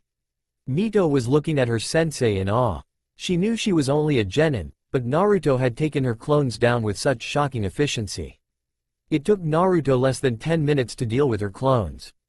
And while there weren't that many to begin with, she knew that he was still holding back tremendously. Just how strong is he? Mito thought with disbelief. That last attack was also astonishing. She had never seen or heard of anyone controlling lightning in such a way. Naruto took a deep, calming breath before walking towards the frozen girl. That was very good, Mito. I now have a basic understanding of your skills, Naruto said. However, I do have one question. Do you prefer to use taijutsu or ninjutsu? I don't really have as many jutsu as I'd like. The Shadow Clone Jutsu is actually my first jutsu other than the replacement and transformation technique. Mito said, feeling slightly self-conscious about the number of techniques she knew. I prefer ninjutsu, but until I learn more I decided to work on my taijutsu. Naruto noticed her insecurities and quelled her fears. That's fine, Mito, Naruto assured. He then motioned for them to sit underneath a nearby tree. Naruto quietly sat on the ground and Mito took the spot right next to him. I'm not really one for ninjutsu anyway. I only know a couple besides the basic two. I'm sure that Kakashi can teach you a couple jutsu, Naruto said with a smile. Mito then asked a question about Naruto's final technique. Was that lightning attack one of your jutsu? Can you teach it to me? Mito said, hope and anticipation evident in her eyes. Naruto was amused by her request, but shook his head negatively. I'm sorry Mito, but what I did wasn't a technique that can be learned. Naruto explained. All I did was add my affinity to an ability that I have. As he mentioned his ability, he created a string that rose up and plucked a leaf off the tree, bringing it down into Naruto's hand. My ability is unique to me and me alone. My chakra is able to take on a solid form. It can be molded into anything my mind conjures up. Mito was confused by the explanation. So it's a bloodline? Does that mean I'll unlock it too? Mito looked absolutely giddy at the thought of having such an ability. Naruto only shook his head. No, Mito, it's not a bloodline. Technically it is, but not everybody in the Uzumaki clan unlocks an ability and no two Uzumakis have the same power. Mito looked crestfallen at the news. She was still hopeful, though, that she had the possibility of unlocking her own unique ability. So, Naruto-kun, how would you rate my skills? Mito asked. She was eager to get all the discussion out of the way and get straight to the training. Well, your taijutsu is mid to high genin, your potential for ninjutsu is very high, and your reaction time is great. Naruto explained. With that being said, you're too impulsive, you telegraph your moves a bit, and you anger too easily, shorty. Naruto said with a smirk. He then had to duck to avoid a punch. See? But overall you're about on par with a low chunin. Well, how is my temper supposed to get better if you're constantly annoying me? Mito said as she tried to calm herself down. It's simple really, Naruto said. Just work on keeping your cool during a battle. You can be as temperamental as you want when your squad isn't threatened by death. Naruto said seriously. Fine, I get it. So what am I going to be learning first, Naruto-sensei? Mito asked, practically burning with anticipation. Naruto had a fond smile on his face as he watched Mito exude excitement. Calm down, Mito. There's still a couple more things we need to go over before we start the practical part of my training. Naruto said. Mito's excitement quickly went out the proverbial window. Fine. What do you want to talk about? Mito said tiredly. Naruto could only smile as he looked Mito straight in the eye. What do you know about Fuinjutsu? Fuinjutsu? Mito asked in confusion. I don't know that much about it. I'm sure the academy gave a description of it, but I didn't really pay attention most of the time. She finished sheepishly. Naruto could only sigh. An Uzumaki that didn't know a thing about Fuinjutsu. He wasn't sure who to blame more for such a travesty. Sarutobi, the academy for only describing it, or Mito for her short attention span. Oh, well, the initial theory of Fuinjutsu isn't that extensive. Most of it is just practical stuff, experimenting until something works. Shadow clones will make the time needed to learn Fuinjutsu much shorter and eliminate the risks of working with certain seals. Naruto thought. Fuinjutsu, the art of sealing, is a skill that made the Uzumaki such a feared clan in the past. Through the use of various kanji and symbols, written in chakra-infused ink, shinobi are able to create a variety of seals. Similar to hand signs, the kanji and symbols mold the chakra in the ink to produce the desired effect. The effect of each seal is largely dependent by the symbols and kanji used. For example, a storage scroll, Naruto said as he pulled a scroll out of one of his pockets, is made using a circle-type symbol, and once you seal the item inside the scroll, a kanji of the item appears in the center of the circle. The part that actually seals the item inside the scroll is an extremely basic spacetime seal. Its creator's name is unknown, but the way it works is simple. It takes the chakra used to make it and creates a pocket where the item is stored. Lectured Naruto. Naruto looked beside him and saw that Mito was staring at him, a blank look on her face. Naruto sighed. I guess she couldn't follow most of it. Mito, Naruto said, getting her attention as she jumped in shock. Huh, what, is it over? Mito said. Naruto had deadpan look on his face. Were you paying attention? Chakra ink, kanji. Mito said as she tried to remember what Naruto was saying. Naruto shook his head as he decided to dumb it down. Alright, I'm gonna make it as simple as I can. Fuinjutsu uses symbols and kanji to make different effects. Different kanji and symbols produce different results. Naruto said. Mito then got irritated. Why didn't you say that in the first place? Mito yelled. I thought I'd gotten rid of boring-ass lectures once I got my headband, but now I have to listen to you drone on and on. She said as she crossed her arms. Naruto, however, wasn't amused. The explanation is solely for your benefit. Some seals can be extremely dangerous to work with, and if you're not careful you could be severely injured. I figured the more detailed I make it, the easier it would be to understand, but it seems my efforts were wasted. Naruto said as he looked away, a smirk etched onto his face. 3.2.1. Are you calling me stupid? Mito yelled, thoroughly angered. Boom, Naruto thought, holding back a chuckle. Me? Why, I would never. Naruto said with a shit-eating grin. 1. Mito's face was starting to look as red as their hair, and Naruto could have sworn he saw steam shooting out of her ears. Too easy, he thought. Mito gave a yell of frustration at his smug answer and started to chase Naruto around the field. Naruto had realized that today must have been very stressful for Mito, and since there wouldn't be any more training today, there would be nothing to keep her mind off of today's events. He was determined to keep her mind off the subjects they discussed with the Hokage until they were in a more peaceful setting. Mito had eventually stopped chasing him, her breathing slightly shallow. He made a note to run her through some endurance training. She was still shooting him dirty looks every now and then, but she had calmed down for the most part. You're a jerk, she muttered. Naruto just threw a wry grin. Oh come on, it's all in good fun, he replied. The last few hours had been stressful for him as well. He was just now starting to relax again. I didn't believe her at first, but Ka-san was right. Politics are a bitch, Naruto thought with a frown which Mito noticed. Something on your mind, she said curiously. Naruto glanced in her direction, but didn't say anything for a couple seconds. We'll start your other training tomorrow, Naruto said. Why? Mito asked. We need to talk. Is there a place where nobody goes to? There's a small forest near the Hokage monument. No one really goes there, Mito said, curious as to what Naruto wanted to talk about. That'll work, Naruto said. He then looked towards the monument and determined how much chakra it would take to Shunshin there. It's not that far away. Naruto thought sarcastically, this Shunshin would take a decent amount of chakra.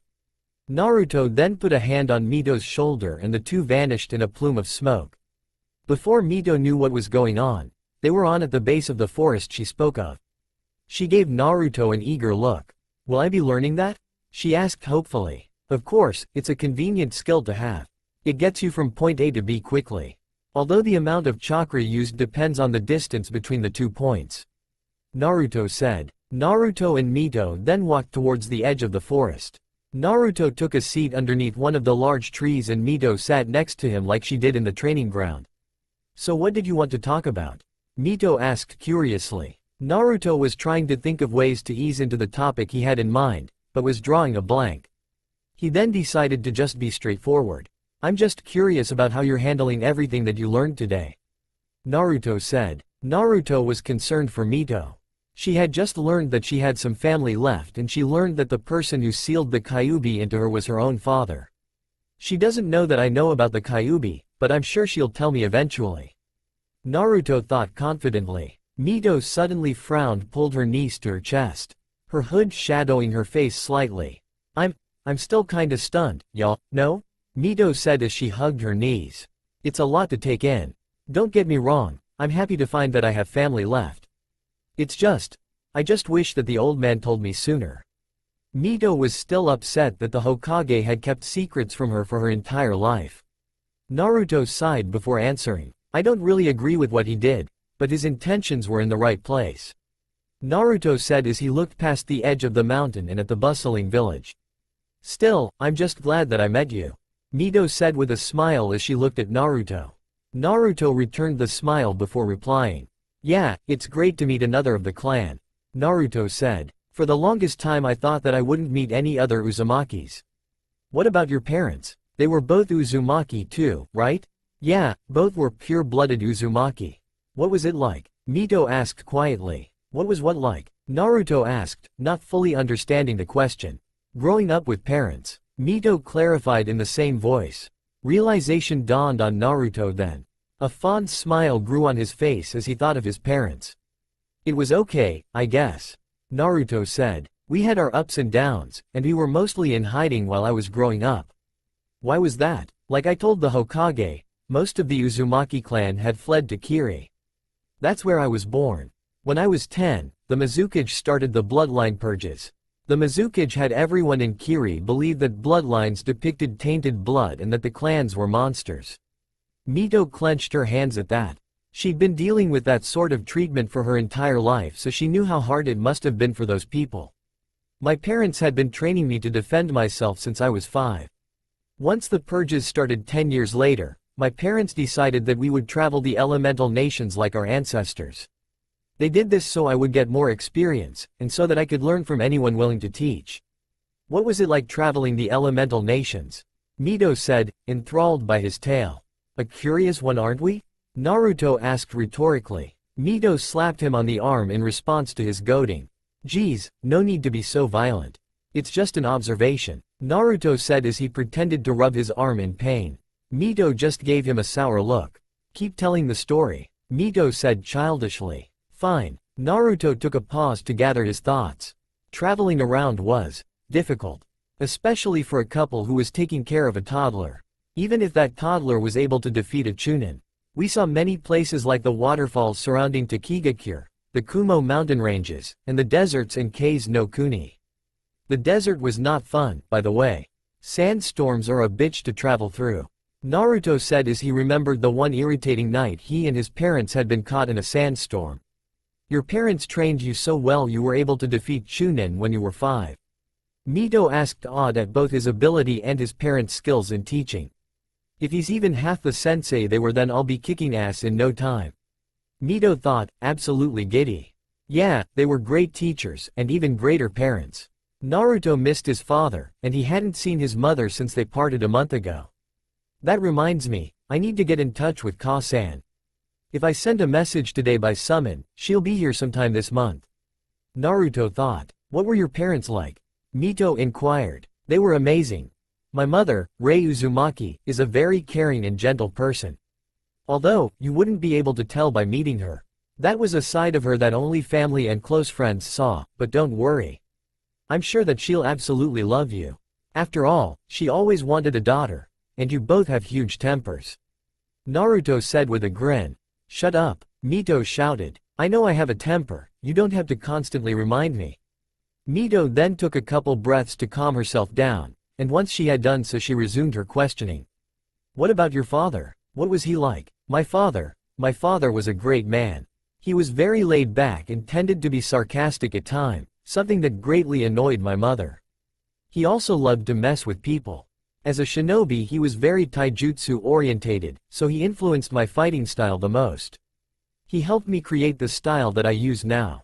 Naruto said. He had a sad look on his face as he recounted all the moments he had when his family was whole. Mito looked alarmed at the sadness on his face. Did I say something to upset you? Mito asked, hoping that she didn't say something stupid. Naruto just waved off her concerns. No. You didn't do anything. I just miss him is all. Naruto said. Did something happen to him? Mito hoped that by talking about it, he wouldn't be as sad. Naruto kept his sad look on his face. Yeah, he died about a year ago. Mito gasped in shock. She felt horrible for making him remember his father's death. As if reading her mind, Naruto said, Don't worry, Mito, you didn't do anything wrong. He died because of an illness. We were traveling through Kaminari no Kuni when he caught it. He had been fine at first, we didn't even know he was sick until it was too late, about 2 months later.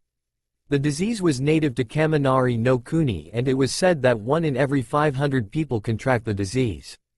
Due to its rarity, the locals were unable to make a vaccine for it since the patients died before they could run tests.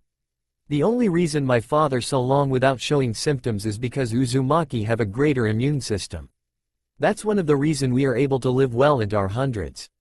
Naruto said. The pain of losing his father was still very fresh in his mind.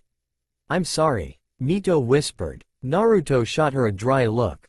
For what? You didn't do anything, so stop worrying about it. Naruto said with a sigh. But thanks for listening. It's nice to talk to someone about this kind of thing. Naruto felt odd telling his problems to someone younger than him, but didn't deny that it did help. Mito smiled, the earlier mood forgotten. No problem. We Uzumaki have got to stick together after all. Mito said enthusiastically. Naruto gave a similar grin in kind. Damn right. They then fell into silence, enjoying the tranquility of the nature surrounding them. Naruto, however, had a slight frown on his face. Mito. I just realized something. Naruto said. What? Even though we're family, we barely know each other. Like hobbies, interests, goals. That kind of stuff. Naruto said. Oh, I know how to fix that. Mito said and she turned to face Naruto completely. Naruto then gave Mito an interested look. What do you have in mind? Naruto asked curiously. We'll do something similar to what Kakashi-sensei did when my team met him. We tell each other our likes, dislikes, dreams, and hobbies. Stuff like that, Mito said excitedly. Well, why don't you go first, Mito? Naruto said as he gestured for her to start. Okay. My name is Mito Uzumaki, Naruto snorted as she needlessly stated her name. My likes are ramen, gardening, and my family. My dislikes are the villagers, arrogance, bigots, rapists, and my dream is to be the first greatest Hokage in the history of the leaf. Even greater than my father.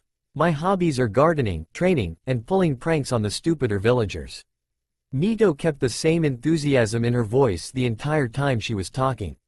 Naruto found it unusual that someone as hyper as Mito had an interest in gardening. Maybe it won't be that hard to teach her patience. Naruto thought happily. Okay, your turn, Mito said. She was excited to learn more about her family member. Well, I'm Uzumaki Naruto. He was mocking the way Mito had said her name when it was her turn.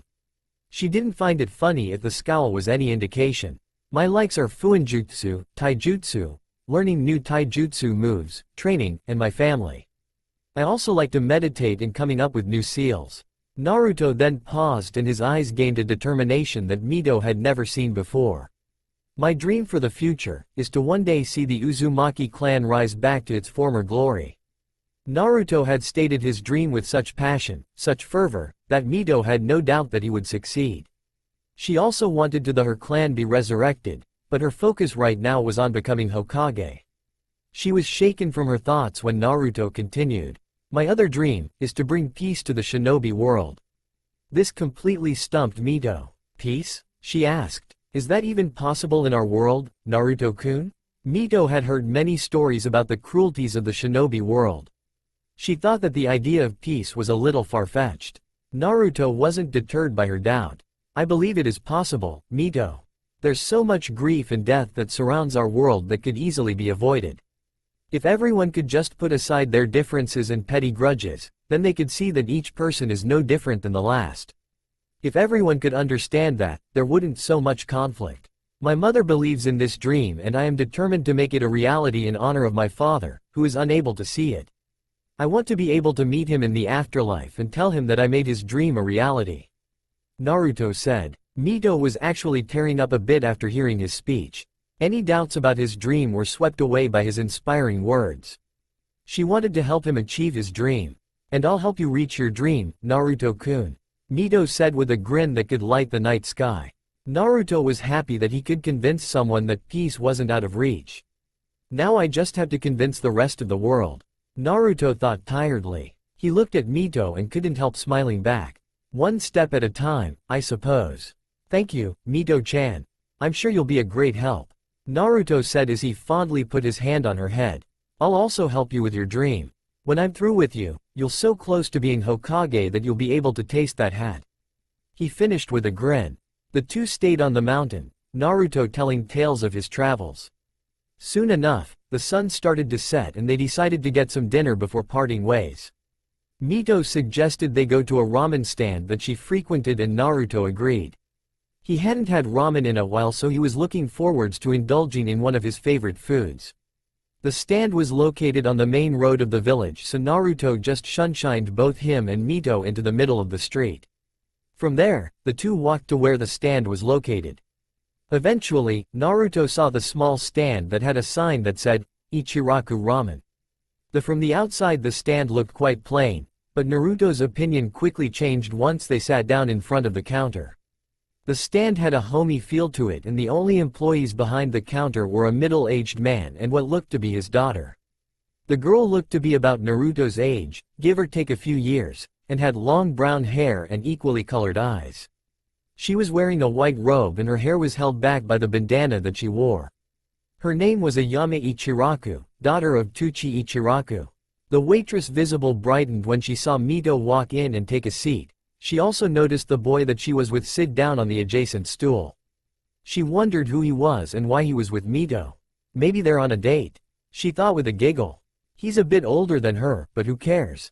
Hello, Mito-chan. Who's your friend? Is he your boyfriend? Ayame asked with a grin. Mito's face immediately got as red as her hair. Naruto, however, gained a mischievous look on his face. This should be fun, he thought deviously. He then extended his hand towards the waitress. Hello, miss. My name is Naruto, and I wouldn't say she's my girlfriend just yet. This is our first date after all, Naruto said with a charming smile. Mito turned to Naruto in shock, her face reddening even further. What the hell is he doing? Mito thought furiously. Ayame turned her attention to Naruto and shook the offered hand. Nice to meet you, Naruto-san. My name is Ayame Ichiraku. And I think it's great that Mito-chan is on a date. You look like a decent guy. Ayame then leaned in and whispered in his ear. Also, great move coming here first. She loves this place. Naruto was having a difficult time not breaking out laughing. Really? Lucky pick, I guess. Naruto said with a grin. Ayame looked ready to speak again, but Mito had finally had enough. He is not my date, she yelled. She still had a blush on her face as she spoke to Ayame. This is my idiot sensei, Ayame ne. He's not my boyfriend. She then turned to Naruto furiously. And you, what the hell was that? Do you know how embarrassing that was? Mito yelled as she smacked him harshly upside the head. At that point, Naruto finally lost control of his laughter. Ha ha ha, you should have seen your face, Mito-chan. Naruto said through his laughter. I didn't think that your face could be redder than your hair. Mito's expression grew even angrier as the laughing continued. Ayame was just watching the two interact, a confused look on her face. So you two aren't on a date? Ayame asked, clearly disappointed. Naruto's laughter had died down enough so that he could answer.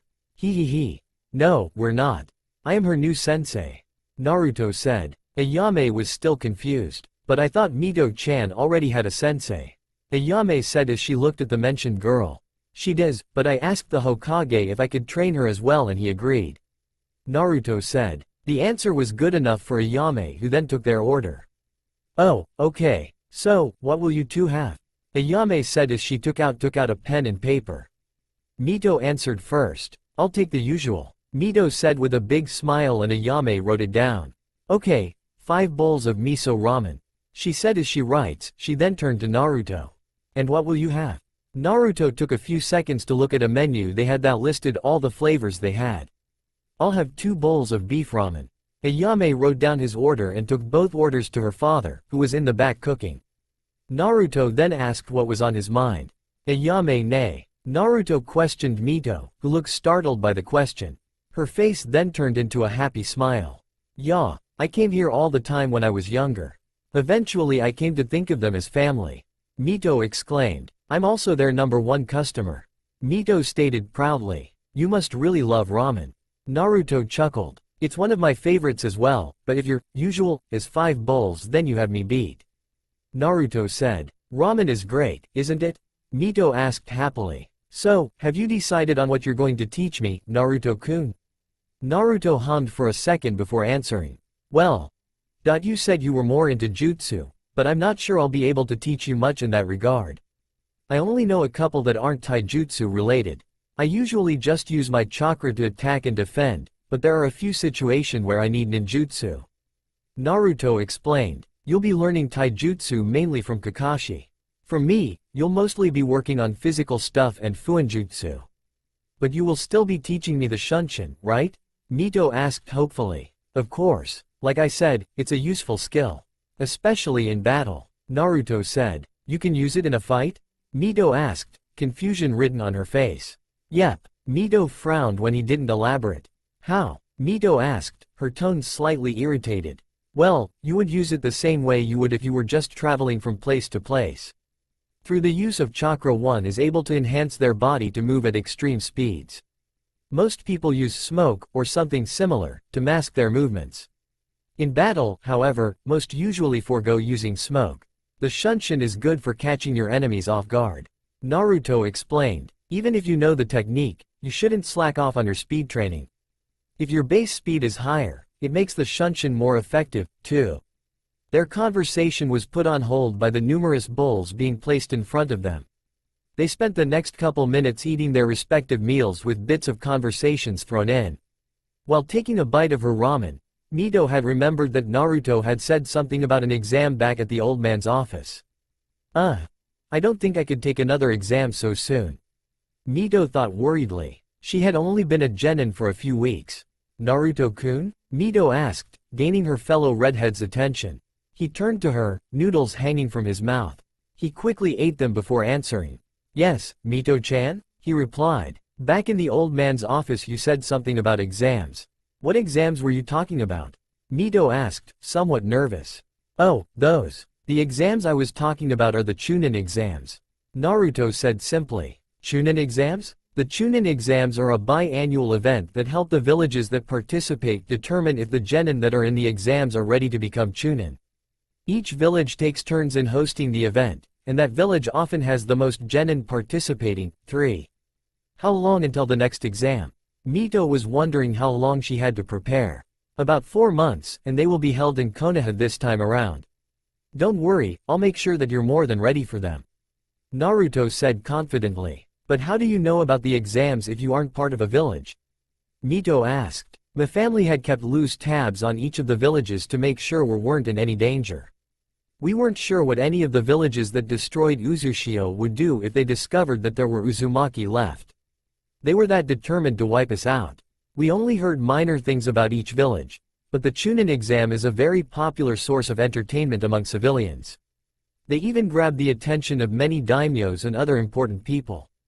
Naruto explained. Mito nodded in understanding. The pair then finished their food, paid the bill, and departed from the stand. The hotel that Naruto was staying at was on the way to Mito's place and the two stopped when they got there.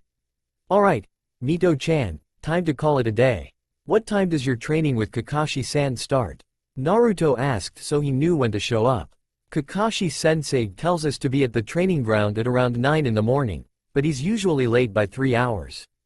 Mito grumbled. Alright, that's perfect. We can get started on your training with me during that time. Naruto said. Do you have any downtime from training, Mito-chan? Naruto asked. Kakashi-sensei gives us Sunday off so we can rest up from training. Mito answered. Good, you'll be spending the first half of your Sunday's training with me as well. Naruto said. Well, see you tomorrow, Mito-chan. Good night, Naruto-kun. Mito said back as she continued on towards her apartment. Naruto walked back to his room in silence, mulling over today's events. Man, today has been hectic. I find more family. I become a sensei. I thought this was supposed to be a vacation. Naruto thought tiredly. And I still have to contact Ka-san. Well, better do that now before I forget. Naruto said. Naruto grabbed some paper and a pen and wrote a letter to his mother explaining the day's events. He then made a few hand signs. Summoning jutsu. Naruto exclaimed in his head. In a plume of smoke a medium-sized bird appeared. 4. It had blue feathers and its beak looked to be very sharp. Hey there, can you bring this letter to Ka-san? The bird merely nodded. Great, thanks, Sora. The bird nodded again before heading out the open window. Ka-san should get the message in the next couple days. Naruto thought as he entered his room and got ready to go to sleep. After doing his usual nighttime routine he got in his bed. Hopefully tomorrow won't be so crazy. Naruto thought as he turned off the lights and went to bed. Unfortunately for Naruto, his life was just going to get even more chaotic than it already was. It had been a month since Naruto had arrived to Konoha. In those days he had spent the majority of his time with Mito, and to a lesser degree, her team. Naruto had learned enough about the other members of Team 7 to create a sort of mental profile of them. Sasuke was someone who couldn't let go of his past. The emotional scars of what his brother did would not heal unless he stopped focusing on the pain he feels. He was also slightly arrogant and prideful. Naruto was made aware of those flaws on his first day in the village. Sakura on the other hand was a complete disappointment. She fawned over Sasuke almost constantly. It also didn't look like she trained at all, and if she did so rarely. She had smaller reserves compared to her teammates, but her control was just as good as his own. Naruto had shaken his head at the wasted potential. At this point she was just a liability to the team. That's not to say that Mito was without faults. She was stubborn, excessively so, and usually didn't think before she rushed into battle. While not as much of a danger as Sakura, Mito's rash actions could get someone hurt. Naruto made sure to make their spars very grueling, in Mito's opinion, until she started to think more during a fight. Naruto had decided that he would train Mito the same way that his parents had trained him. It was a basic system that worked on the principle of high effort, high reward. And by high effort, he really means high effort. Mito's training had begun with 20-mile run, roughly 32 kilometers, around the training ground. Without chakra. Afterwards, she would do 50 sit-ups and push-ups. Then Naruto would have her working on her chakra exercises until Kakashi showed up. At first, Naruto had gone easy on Mito because she still had to train with her team. However, she had complained once that they did literally nothing when she was training with her team. After that, Naruto had upped her training and Mito wished she hadn't have opened her mouth. The number of physical exercises increased each week as Mito grew accustomed to the routine. The one thing that amazed Naruto, however, was Mito's almost regenerative healing. Naruto knew that most genin wouldn't be able to handle the workout that he gave Mito. Yet she was adapting to them rapidly. It seemed that every tear in Mito's muscles would heal in a fraction of the time it would take a normal person. The Uzumaki were more durable than most, but Mito's healing was just astonishing to him. Naruto marveled at the possibilities. If only I had that ability. Naruto had thought with a pout. The envy left as quickly as it appeared, though. After his little moment, Naruto made Mito's training even more difficult. After a month, Naruto was proud to say that Mito was progressing quite well. Before, she was about mid-genin level. Just a bit under Sasuke in terms of skill, but after a month the gap was completely gone. Mito's endurance was higher than it used to be, her taijutsu had improved, and her chakra control was around Chunin level, which is quite high for being a young Jinchuriki. Naruto was certain that if Mito were to fight with Sasuke, she would definitely win.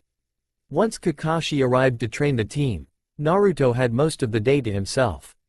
He would just wander around Konoha, enjoying the relaxing atmosphere, but not the people in general. Naruto could have joined Mito and her team for training, and then missions afterwards, but he didn't really feel the need. However, Mito had been talking about demanding the old man to give her team a higher mission while on the way to training.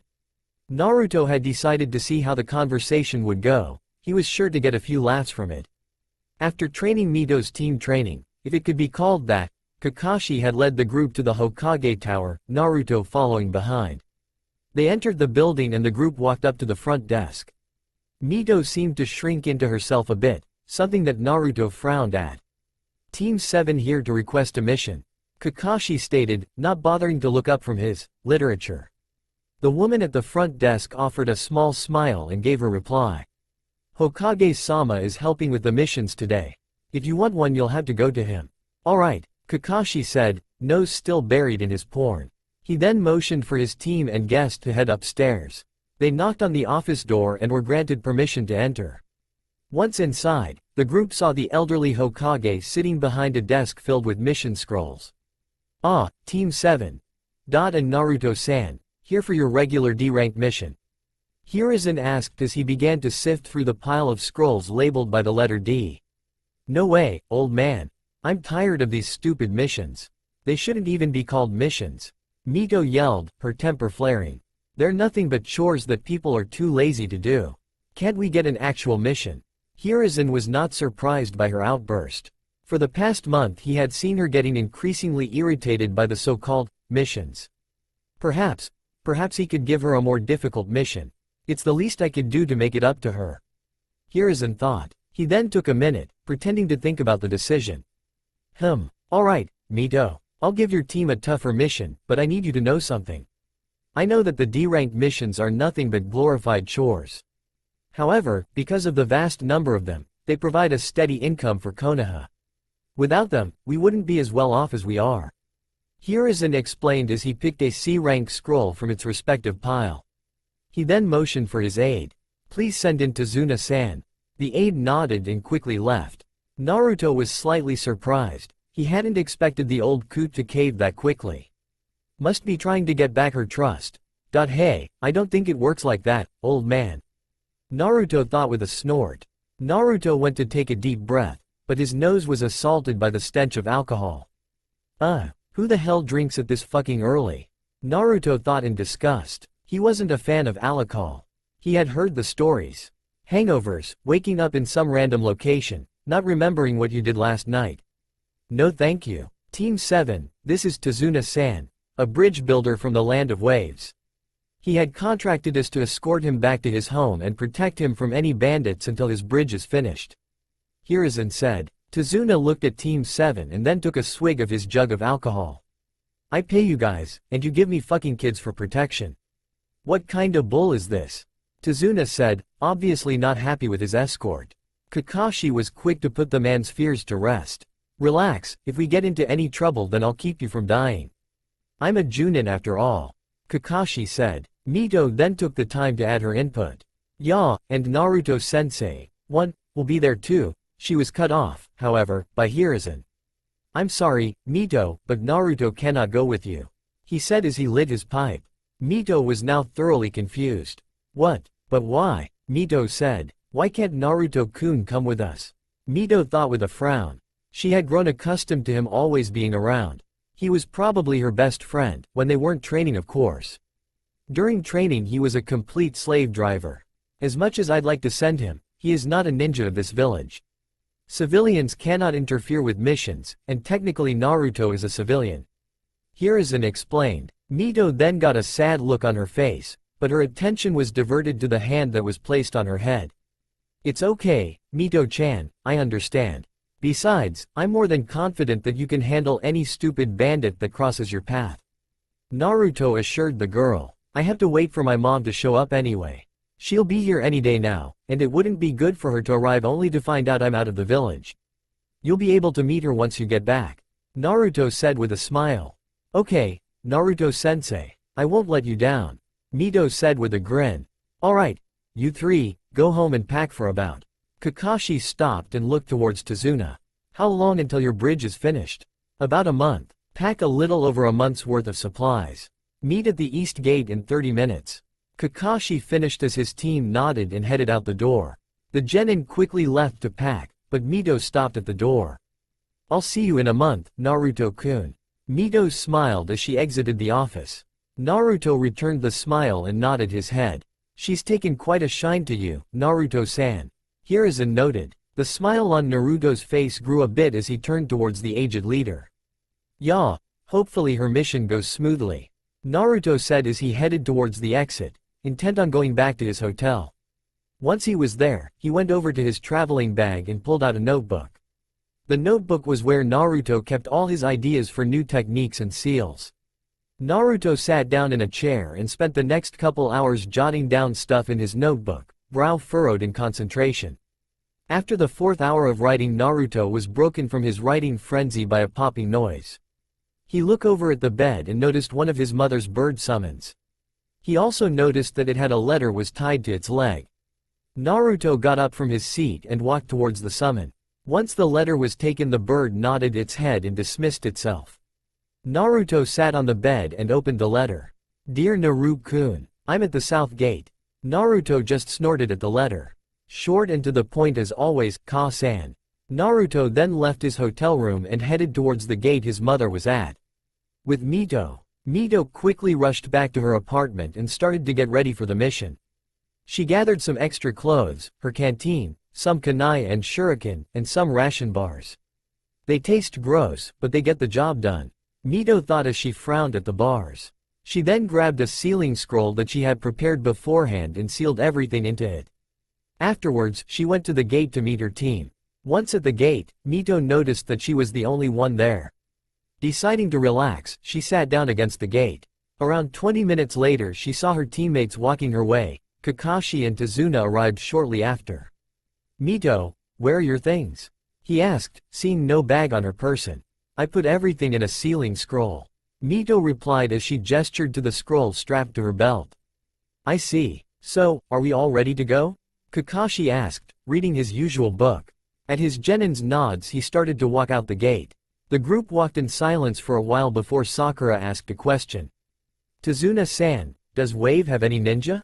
She asked their client, curiosity showing on her face. After hearing the question, Kakashi decided to answer. No, Sakura. Nami no Kuni doesn't have any ninja. Kakashi said simply. Their geography isn't capable of supporting a ninja village. The land is surrounded by water, making trade difficult. Especially since the area is patrolled by Kiri, which is in the middle of civil war. Kakashi further explained. So Nami is basically trapped with little ways to import goods? Sasuke summarized. Yeah, that's why I'm trying to build a bridge to Hai no Kuni, so we can easily trade with the Land of Fire. It will hopefully bring Nami out of its economic depression. Tazuna said, intentionally leaving out the main reason of his country's economic misfortune. So how long will it take to get to Nami no Kuni? Sakura asked. About 2 days at our current speed. We will have to take a boat to get to our destination. Kakashi said, nose deep in his porn. He was well versed with the geography of the elemental nations. He had been all over the continent in his days as an Anbu.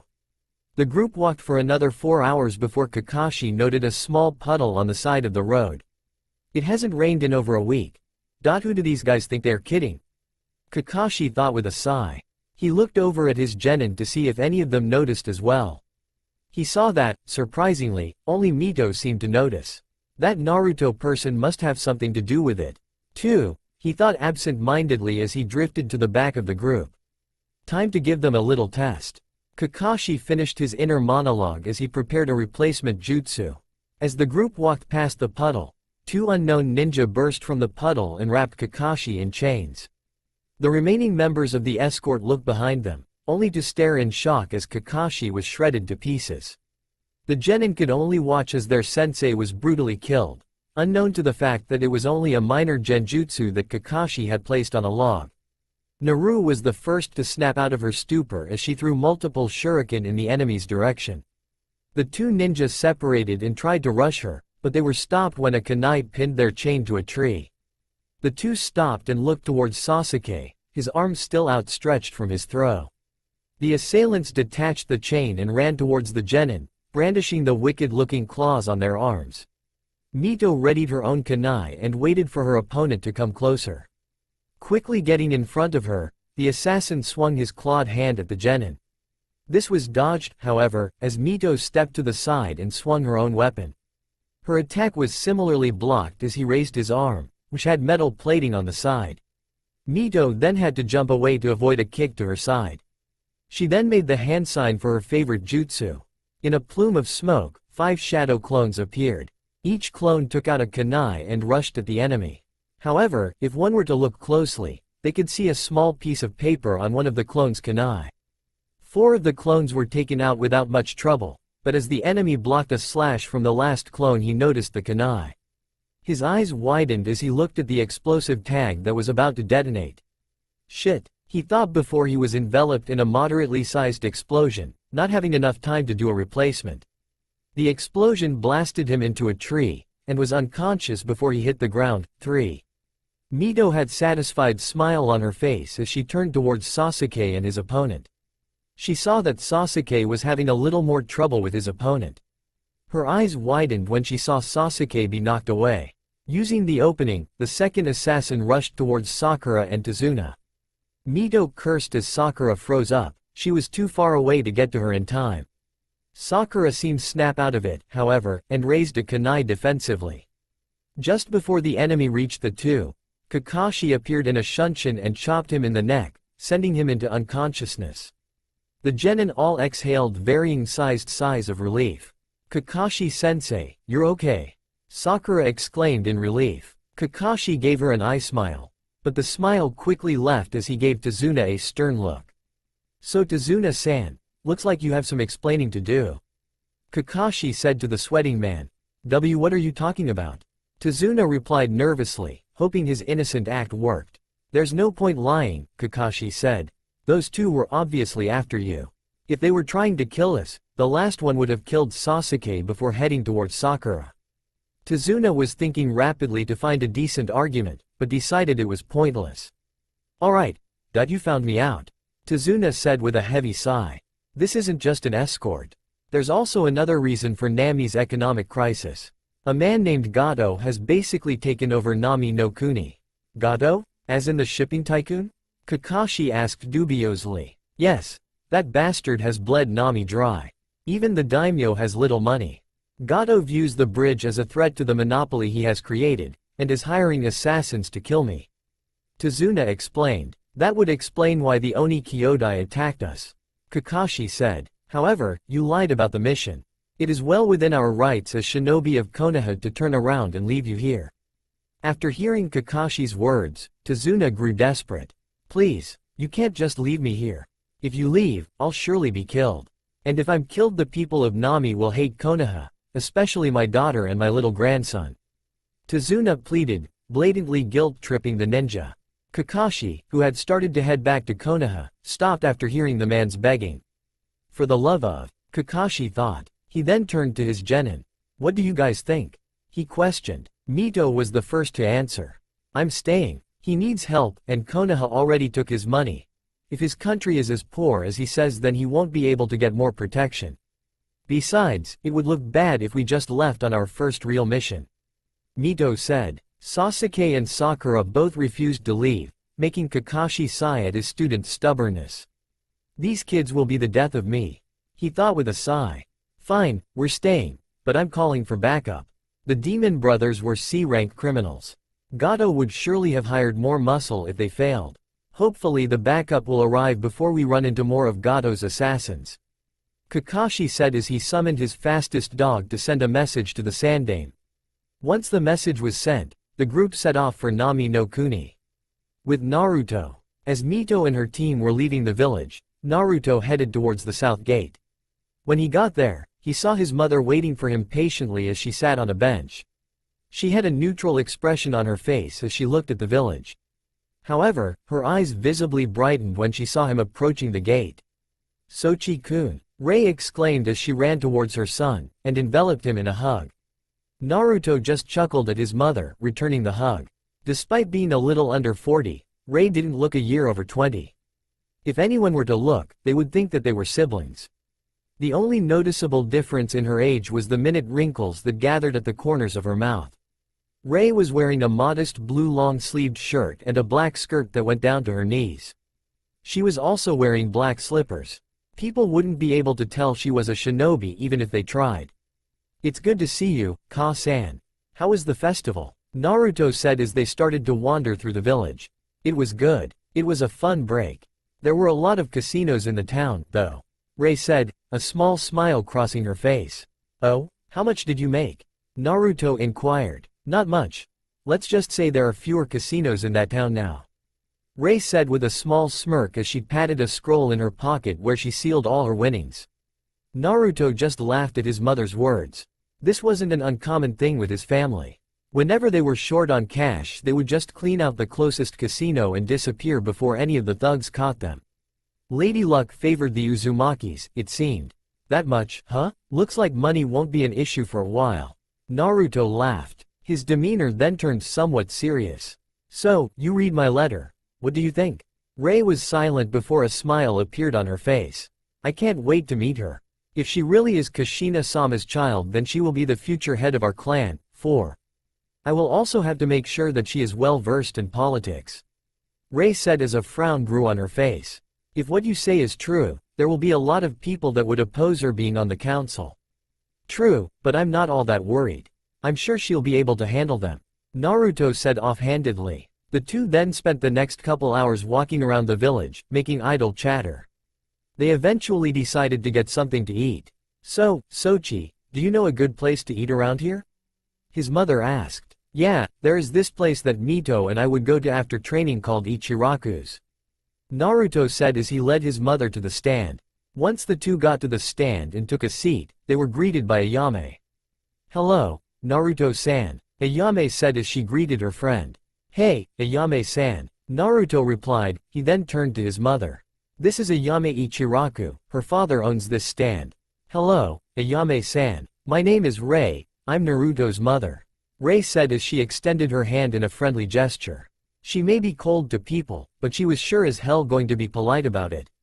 Ayame gained a shocked look as she shook Rei's hand. You're his mother? You barely look 20. Ayame said, clearly baffled. Must be good genes, Naruto said with a knowing grin. Ayame quickly got over her shock and took their order. Naruto got his usual 2 bowls of beef, and his mother ordered a bowl of pork ramen. Both mother and son spent around 2 hours, chatting with each other. It had been close to sundown when they began bouncing ideas around about Mito's training. Have you checked her affinity yet? Rei asked her son. Not yet. I've been getting her control up to par. Considering her condition, it should have been a priority during the academy. Naruto said with a frown. I guess it's better late than never. Well, you did say that she is a fast learner, especially since she can create so many shadow clones. Rei said. That's true. I was so shocked when I saw her create over 500 clones, but I'm not complaining. It helped her get her control up to par. Haha, you always were obsessed about your chakra control. Rei laughed at her son. You say that like it's a bad thing, Ka-san. Their conversation was put on hold, however, when an Anbu appeared outside the stand. The Anbu lifted the flap and got Naruto's attention. Naruto-san, Hokage-sama requests your presence. He said it was urgent. Something regarding Team 7. Before the Anbu knew it, Naruto was gone. Naruto had dashed out of the stand at his max speed. Something had gone wrong on the mission, he could just feel it. His worries grew as he got closer to the tower. Naruto had foregone using the door and jumped straight to the window of Hiruzen's office. Once inside he voiced his concerns. What happened? Naruto asked. Worst case scenarios racing through his head. Relax, Naruto-san. Hiruzen said soothingly. Team 7 is fine, they just had a run-in with some missing ninja. Then what is the problem? Naruto said as he sighed in relief. Kakashi felt that they weren't out of danger yet and requested some backup. Hiruzen said, backup. But I thought that civilians couldn't interfere with missions. Who said I was sending you? Hiruzen said with a neutral look. I'm just explaining the situation. If you decided to. Oh, I don't know. Take a visit to Nami no Kuni. You know, like a vacation. And help a group of travelers in need of assistance. Who am I to stop you? He finished rhetorically. Naruto's eyes widened slightly as he got the real message. Go help them, you have my permission. You're not so bad after all, Sandane. Naruto said with a smirk. Naruto then left the office same way he came. Once he was back on the street he spotted his mother running towards him. Naruto, is everything alright? Rei asked her son worriedly. Change of plans, Ka-san. Looks like you'll be meeting Mito-chan earlier than expected. Naruto said. We need to get to Nami no Kuni. Mito's team was sent on a mission there and they need backup. And we're the backup, correct? Rei asked as she activated a seal on her arm. She was enveloped in a plume of smoke, and once it dissipated, it revealed her in her kunoichi gear that resembled an Anbu uniform. However, unlike Konoha's uniform, Rei had a black long-sleeved shirt and the armor was a dark red color. Rei's hair was also pulled into a tight ponytail that was also tied at the end. Yep, Naruto said as he unsealed his dagger and fastened it horizontally across the small of his back. So which gate do we go through? West. The two raced towards the west gate, towards the setting sun. Naruto understood that Nami no Kuni was about a 3-day walk, not counting the boat ride. However, at a ninja's pace it would take about a day and a half. Luckily for the Uzumaki duo, they weren't average ninja. Naruto had trained his speed quite a bit, and Rei was just naturally fast. They should be able to get to Mito's group by sunrise. The two dashed through the west gate, completely disregarding the ninjas guarding it, and hauled ass towards Nami no Kuni. You better be alright, Mito. Naruto thought as jumped through the trees, clearly worried for his student. Mito and the rest of Team 7 had a rather rough night. The genin were exposed, for the first time, to something that shinobi deal with constantly, paranoia. They weren't sure if any enemies would attack when most of them were asleep. There would be one person keeping watch during the night, and everyone would take a shift. Mito was given the last shift before sunrise and was having trouble keeping her eyes open. She hadn't been able to sleep well. She was so out of it, that she didn't notice the two figures that entered their camp until one of them waved a hand in her face. Startled, Mito swung her kunai at whoever was in front of her. The figure leaned back, dodging the swipe. Whoa, Mito-chan, watch where you swing that thing. Mito shook the drowsiness from her mind and she finally noticed who was in front of her. It was Naruto. Her eyes quickly widened and jumped off the ground and tackled him in a hug. Naruto-kun, exclaimed the happy girl. Naruto laughed a bit and hugged her back. Hey there, shrimp. How are you holding up? You hurt anywhere? Naruto asked, concern evident in his voice. Naruto then pushed her away far enough so he could examine her for any wounds. I'm fine, Naruto-kun, Mito said as she blushed at his scrutiny. Good, he said in relief. Mito then noticed the woman that was standing behind Naruto. Naruto-kun, who is that? Mito asked as she pointed towards the mysterious woman. That's my mother, Mito-chan, Naruto said with a smile. Mito's eyes widened before she grew nervous. What if she doesn't like me? Mito thought, old insecurities coming to the surface of her mind. The woman walked towards the two and smiled gently at the girl. Hello, Mito-chan, it's nice to meet you. My name is Rei. My son has told me much about you in his letter. Rei said kindly. From what he said, you seem like a nice girl. I look forward to getting to know you. Rei's normally cold personality was replaced by the kind and gentle woman who only family saw. Mito was family, and a dear friend of her son. Why wouldn't she be nice to her? Mito visibly calmed down and smiled at the older woman, happy that she had her approval. I look forward to knowing you as well, Rei-san, Mito said with a large smile. The conversation seemed to have woken up the other residents of the camp. Kakashi was the first to rise, showing no signs of fatigue at all. Sasuke and Sakura quickly got out of their tents, but they both looked exhausted. The two then went to wake up Tazuna, who had a liquor bottle in his hand. Kakashi noticed the two extra redheads that he was sure weren't there before he had gone to sleep. He also noticed that one of them was Mito's friend Naruto. The other was a complete mystery to the one-eyed Jonin. Are you two the backup Hokage-sama sent? Kakashi asked. Naruto simply smiled. Nope, we're just two traveling civilians who thought to help some travelers who need it. Naruto said. Kakashi was silent for a moment before replying. I see. Well, we're almost to the area where we need to go by boat. About another hour or so. Kakashi said as he motions for his genin to clean up the camp and head out. The group of 7 quickly got to the shore of Hai no Kuni and noticed that there was a man with a motorboat. When he saw Tazuna, the man gained a relieved look on his face. Tazuna-san, thank God, you're alright, the guide said. It's good to see you, Hotaru-san. 5. Is it safe to cross? Tazuna asked his friend. Yes, the next patrol won't be here for another hour. That's plenty of time. The group silently got on the boat and Hotaru started the motor. As they traveled across the water, the ninja gazed at the unfinished bridge in awe. Even if it wasn't completed, the bridge was massive. The bridge looked to be half done. This is going to take a month? Naruto thought incredulously. The old drunk must be quite the architect to claim to finish this bridge in such a short amount of time. Naruto finished. Soon the group reached the shore, and Hotaru sped off on his boat. The group walked down a path, Tazuna giving directions towards his home.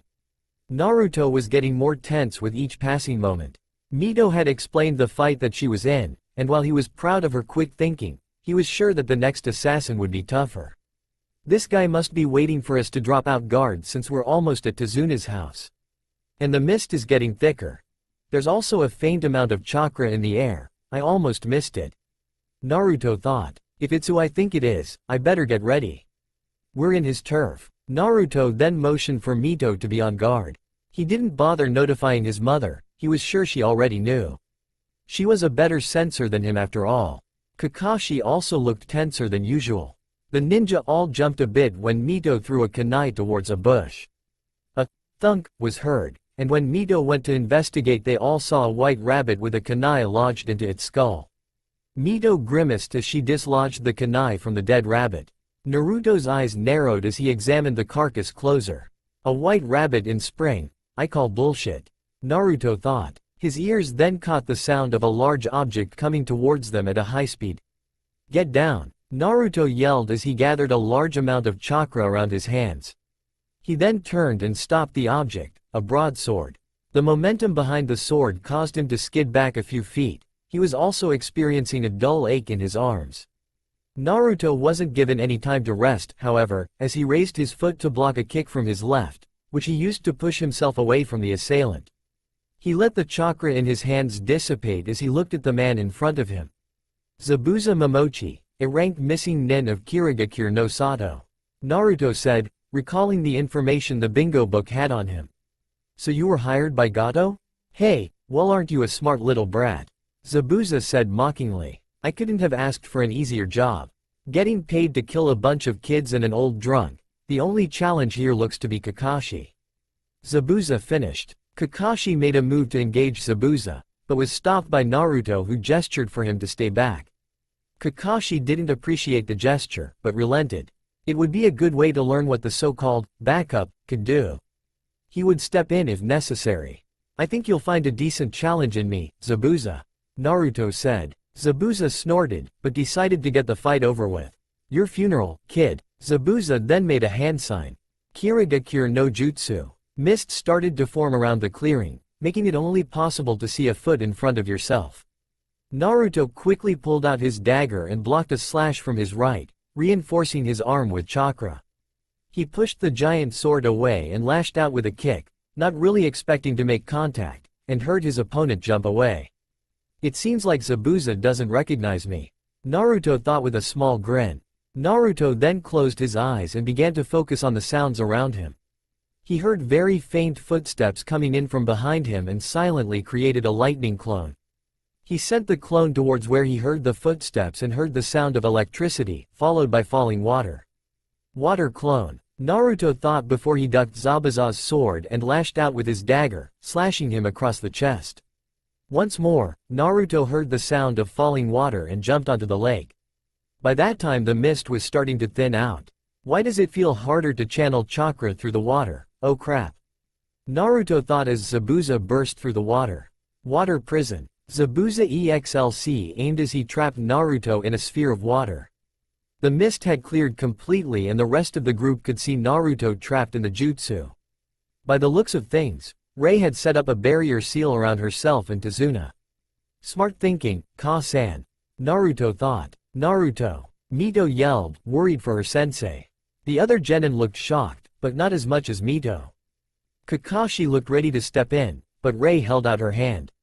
Don't worry, water is the worst element to fight Naruto with. Rei said, not looking worried in the least. Just give him a minute. Zabuza looked at his prisoner and laughed mockingly, his arm keeping the jutsu going. Not so much of a challenge now, are you? Zabuza gloated. Naruto just looked at him for a second before he started to channel his chakra around his body. Zabuza noticed it too, but didn't think too much about it. It's useless, your chakra can't get me out here. Naruto then started to focus his chakra. That's where you're wrong, Zabuza. Naruto said, his voice muffled by the water. Tell me, what is water? What kind of stupid question is that? Zabuza asked angrily. The next thing he knew, he was being severely electrocuted. It was getting worse by the second, and he was forced to release the jutsu. Naruto landed on the water and jumped back a few feet. Water is a conductor for electricity, Zabuza. Something that I happen to be very skilled at controlling. Naruto said as he readied his dagger. Zabuza stumbled on the surface of the lake for a moment before he gained his bearings. I remember you now. You're that Uzumaki brat, Zabuza said. The others at the shore, the rest of the group, sans Ray, were shocked that Zabuza knew Naruto. No wonder I couldn't sneak up on you in the mist. I fucking taught you the silent killing. Zabuza said as he grit his teeth in frustration. So you remember now. Then you must realize that you can't win this fight. Your silent killing is useless. Your water jutsus are no match for my lightning, and you're standing on one huge conductor. 7. Naruto explained with an even tone. Zabuza grit his teeth. He weighed his options. Damn it, even if I beat this brat, I still have to deal with Kakashi, another lightning user, and the brat's mother. Damn it. I'm outgunned, Zabuza thought. He finally decided to cut his losses and make a tactical retreat. He created more mist before shining away. When the mist cleared, Zabuza was gone. Naruto sighed, holstered his dagger, and walked back to shore. When returned to the group, he was confronted by an angry-looking Mito. You idiot, I thought you had actually been captured. Next time stop playing around. Mito yelled. Naruto just sighed and apologized. He knew she was just worried about him, but did she have to yell? Naruto then walked towards his mother, who had released the barrier seal surrounding her and the bridge builder. Sochi, there was another chakra signature hiding in the trees about 50 meters away. He left right when Zabuza did. Rei informed her son. She had sensed the person as soon as Naruto and Zabuza started fighting, that's why she made the barrier. Kakashi heard her and frowned. So Zabuza had an accomplice. He'll surely have more help next time. We'll have to be on our guard. It'll probably take some time for Gato to find someone strong enough to help Zabuza, so I estimate that we have about a week to prepare. Kakashi explained. He then turned towards his genin. That means more training. Mito looked indifferent. Sakura looked apprehensive at the thought of fighting dangerous ninja, and Sasuke had a different look in his eyes. Hopefully it will be real training this time. Mito's new sensei would always show up before Kakashi and take her off somewhere. He could tell they were training because Mito would return with a few bruises and cuts. She would also face plant right into the ground and stay there until Kakashi arrived. Mito was getting stronger, that much he could tell. They had both fought one of the demon brothers, and Sasuke had found himself having difficulties. He cursed himself for letting the bastard get past him. He was slightly relieved when Kakashi had stopped their client from being killed. It wouldn't look good on his record for his first real mission to be a failure. The assassin had been knocked out and tied to a tree. Sasuke had then looked towards Mito, only to see her dragging the unconscious and heavily damaged form of her opponent. It hurt his pride to see that she had defeated an enemy that he couldn't, but the salt in his wounds was that she wasn't even injured. Not in the slightest. And now that he had seen her sensei in action, his jealousy was getting ready to burst. He had been able to make an erranked missing nin flee. He was in control of the situation the entire time. And he's teaching that loser. Sasuke thought in anger. I need to get stronger. He was driven from his thoughts once the group started moving towards Tazuna's house. After another hour of traveling, they had finally reached the house. Knocking on the door, Tazuna was greeted by a woman with black hair and was wearing a pink sweater and blue knee-length skirt. A huge smile grew onto her face as she hugged the old man to death. "Tu-san, you're safe," the woman said happily. After the hug, Tazuna turned her attention towards the group of 6. "Tsunami-chan, these are the kind people who decided to help me," Tazuna said as he gestured for them to introduce themselves. Kakashi took this as his cue, and introduced himself first. "I'm Kakashi Hitaki. I'm Sakura Haruno. Hello, Tsunami-san. I am Rei Uzumaki. Sasuke Uchiha. Hello, I'm Mito Uzumaki. Hey, I'm Naruto Uzumaki." Tsunami then bowed to them all in gratitude. "Thank you for protecting my father on his way home.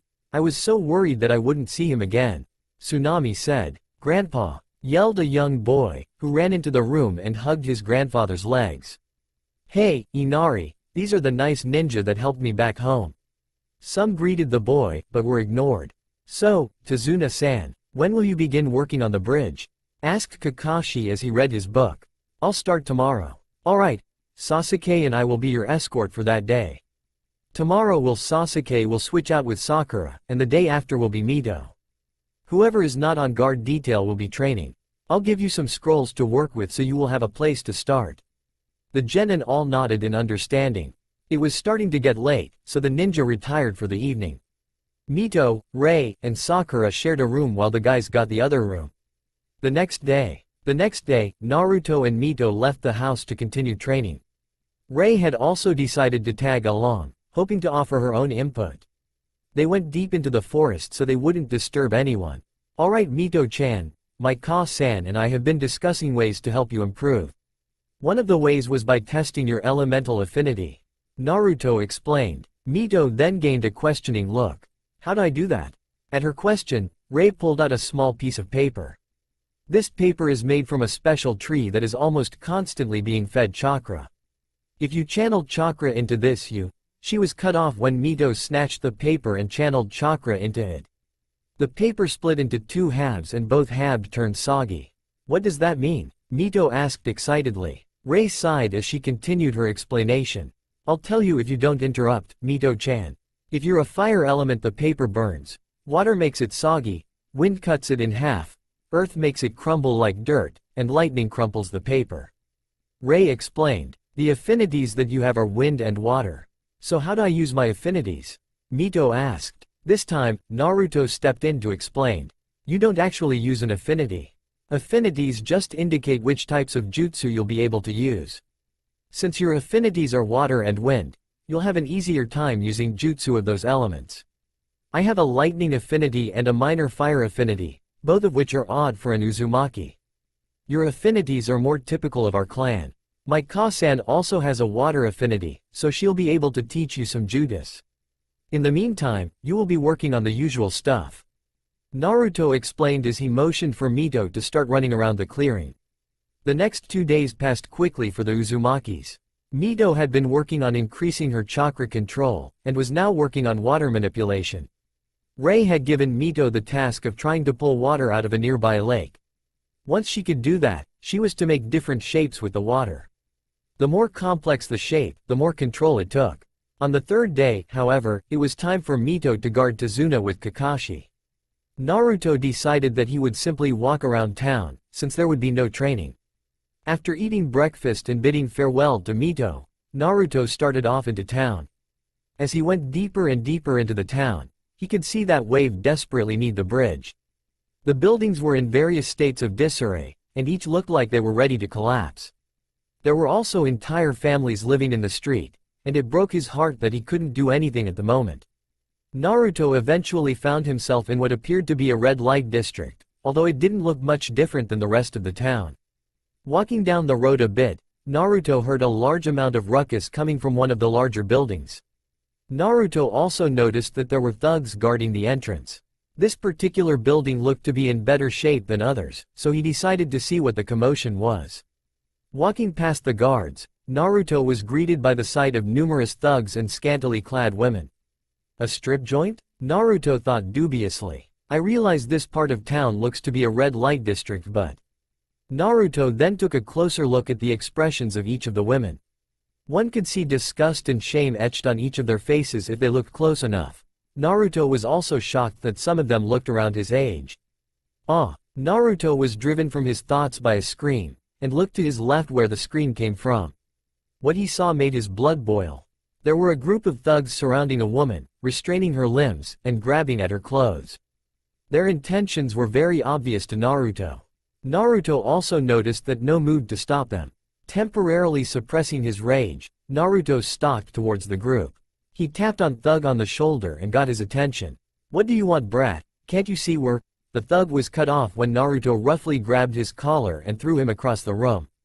The man crashed into the wall and toppled onto the floor with a loud thud. The noise got the attention of every other mercenary in the room. Hey, who the fuck is the brat? How should I know? Holy crap, what happened to? The bastard is ruining our fun. Kill him. The rest of the thugs roared in agreement and swarmed the redhead. Naruto created a clone to get the women to safety while he dealt with the trash. There were about 50 thugs in the building, not counting the 2 he had already dealt with. Good thing that the room isn't very crowded. Naruto thought that he created 4 more shadow clones to help finish the fight quickly. Naruto and his clones each rushed towards a group of thugs. When the original Naruto was in front of the group, one thug tried to swing his dagger at him. Quickly drawing his own blade, Naruto dodged and struck. The thug blinked for a second, and his brain finally processed the fact that from his forearm down was a stump. Before he could scream, Naruto decked him in the nose with enough force to send bone fragments into his brain.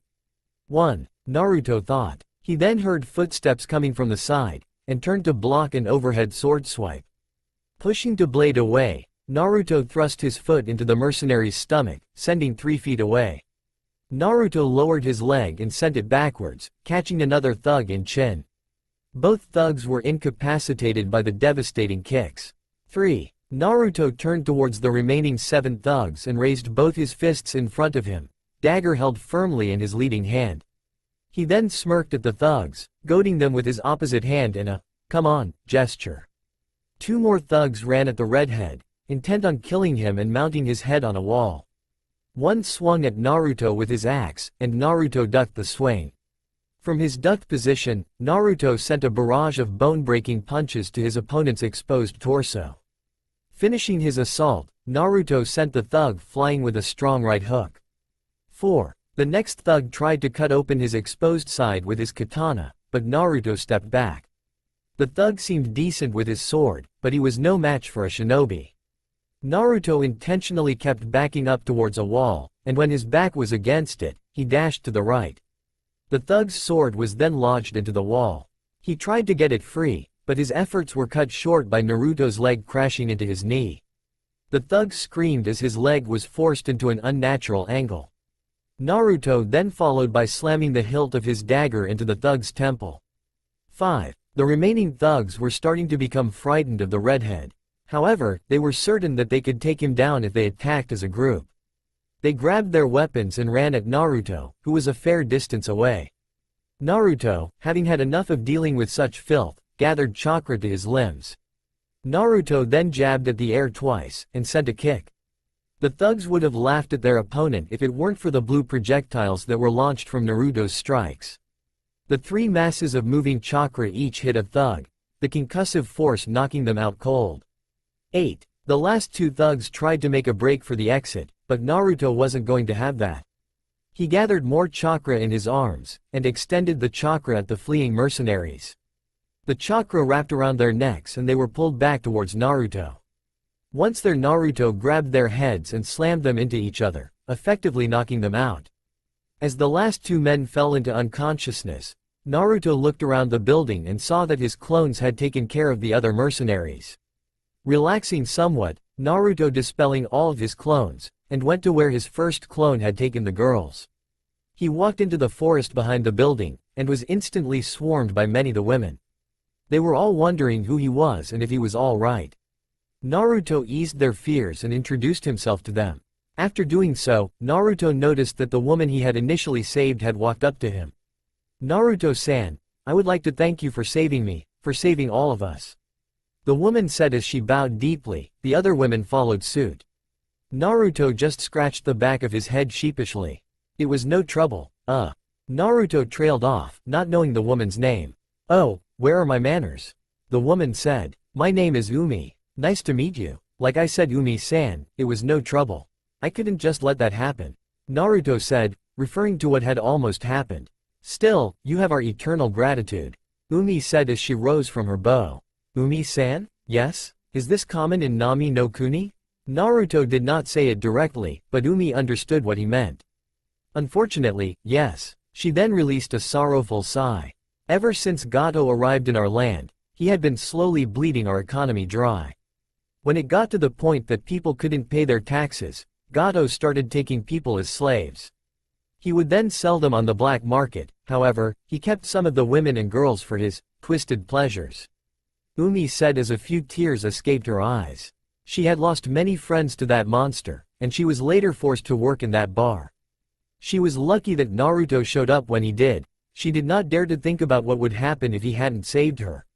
"I'm sorry for your loss, Umi-san. But rest assured that Gato will be dealt with," Naruto comforted the woman. Umi looked up at his words. She had seen a small bit of the fight inside the building, and saw him take care of the thugs with extreme ease. It was obvious that he was a shinobi. What do you mean, Naruto-san? Umi asked, a small trace of hope in her voice. It's as I say. Gato will be dealt with, one way or another. Naruto promised, a plan starting to form in his mind. But Gato has hundreds of bodyguards. I understand that you're strong, but one man can't win against those odds. Umi said worriedly. Umi-san, thank you for your concern, but I am not alone. I am part of the shinobi team that escorted Tazuna-san. Naruto said complacently. Tazuna-san is back? Umi exclaimed in shock. Yep, now the bridge can be completed sooner. Naruto answered. Thank God. Everyone in Wave has been worried sick about him. I'm sure the townspeople will be relieved at his return. Umi said. Don't worry, Umi-san. Everything will turn out alright. I promise. With that, Naruto bid the Umi and the other women farewell. The group then dispersed, most likely to tell the town about Tazuna's return. Naruto kept wandering the town for the next few hours, making a mental map of the town's layout and surrounding forest. A ninja could never be too paranoid. It was sundown by the time Naruto returned to the house. As he stepped through the door, he let loose a bit of chakra to let Kakashi know that he was there. When he walked into the house, he saw that everyone was gathered around a table as dinner was being served. Hello, Sochi, Rei said from her place at the table. You're just in time for dinner. Naruto nodded to his mother. He walked to the table and took a seat between his mother and Mito. Mito sent a smile his way when he sat down. Hey, Naruto-kun, she said as she ate. Hello, Mito-chan, Naruto greeted back. How was guard duty? It was so boring. I would rather be training with you and Rei Obasan. Mito complained with a pout. Well, someone has to keep the drunk safe. Naruto said, ignoring Tazuna's indignant rebuttal. At least I could work on my affinity training since there is plenty of water to practice with. Mito said. This caught the rest of Team 7's attention, more so Kakashi and Sasuke. Kakashi seemed to be the only one who voiced his thoughts. Affinity training? Who taught you that? Kakashi asked, already having an idea of who it was. Naruto-kun and Rei Obasan, they've taught me loads of stuff.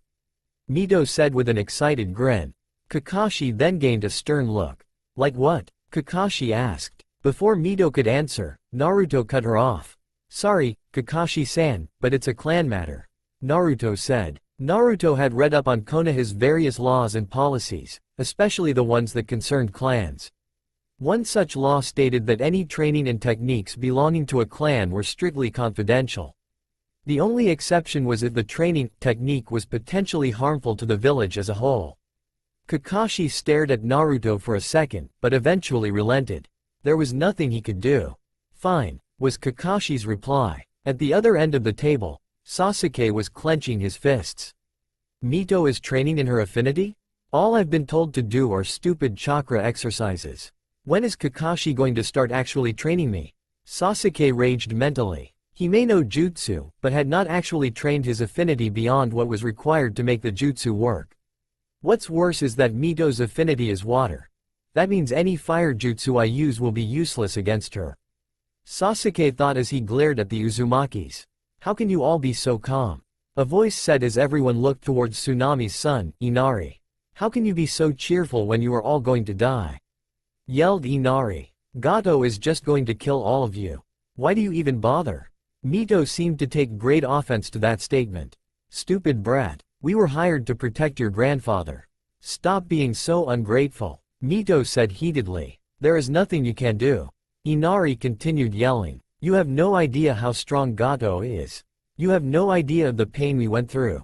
If she were able to, Mito would have decked him across the face, but she decided to end the conversation before she did something she regretted. I know more about pain than you think, you brat. Don't assume things about people who you don't know. Mito said with a calmness that hid her anger. Mito then got up from the table and out the front door. Naruto watched her go with a sad look. He knew that Inari's comment brought up some bad memories for her. He then looked at Inari, who was holding back his tears. Inari, Naruto said as the child looked at him. Are you happy with the way Nami no Kuni is? Of course not. Inari snapped. Then why are you trying to drive away the only hope your country has? We were given a job and we plan on completing it. Naruto said simply. Your grandfather is trying to free Nami no Kuni. Saying there is no hope is an insult to not only his dreams, but everyone in Waves. At this point, Inari couldn't fight back his tears and he ran upstairs. Tsunami watched her son go with a sad look. I apologize for Inari. He hasn't always been like this, she said sadly. Sakura then decided to voice a question. If you don't mind my asking, what happened? No, it's fine, Tsunami said as she composed herself. It all started when Inari met a man named Kaiza, who saved him from drowning. My first husband had died shortly after Inari was born, and Kaiza soon filled the role of Inari's father. Kaiza and I fell in love about a year later and got married. We were a happy family, but that all ended when Gato arrived. Kaiza tried to rebel against Gato, but he was captured and publicly killed. Inari was in the front of the crowd. Tsunami said, a few tears escaping her eyes. The general mood in the room seemed to take a nosedive after the story. I'm sorry for your loss, Naruto commented solemnly. Thank you. While I have mostly moved on, Inari still clings to the pain of losing his father figure. Don't worry, Tsunami-san. Gato won't be a problem for much longer, Naruto said as he left the table to see if Mito was alright. With Mito was currently sitting in a tall tree branch, attempting to control her anger. Inari's words had brought up some repressed anger from her childhood, and she had barely stopped herself from physically assaulting the child. Stupid brat. Who the hell does he think he is? Mito ranted. He isn't the only one who's had it rough, she thought as she leaned against the tree as buried memories resurfaced. Memories of being treated like she didn't exist, and if they did acknowledge her it was only with disdain. Stupid civilians. Mito finished her inner monologue with a sad frown. After a few minutes of listening to the ambient sounds of the forest, Mito heard someone coming in her direction. Either they don't know I'm here, or they are overconfident, Mito thought as she reached into her pouch and grabbed a kunai. She waited for the person to appear, but she lowered her guard when she saw Naruto land on the branch right next to hers. He sat down and just looked through the trees, observing the stars as they lit up the sky.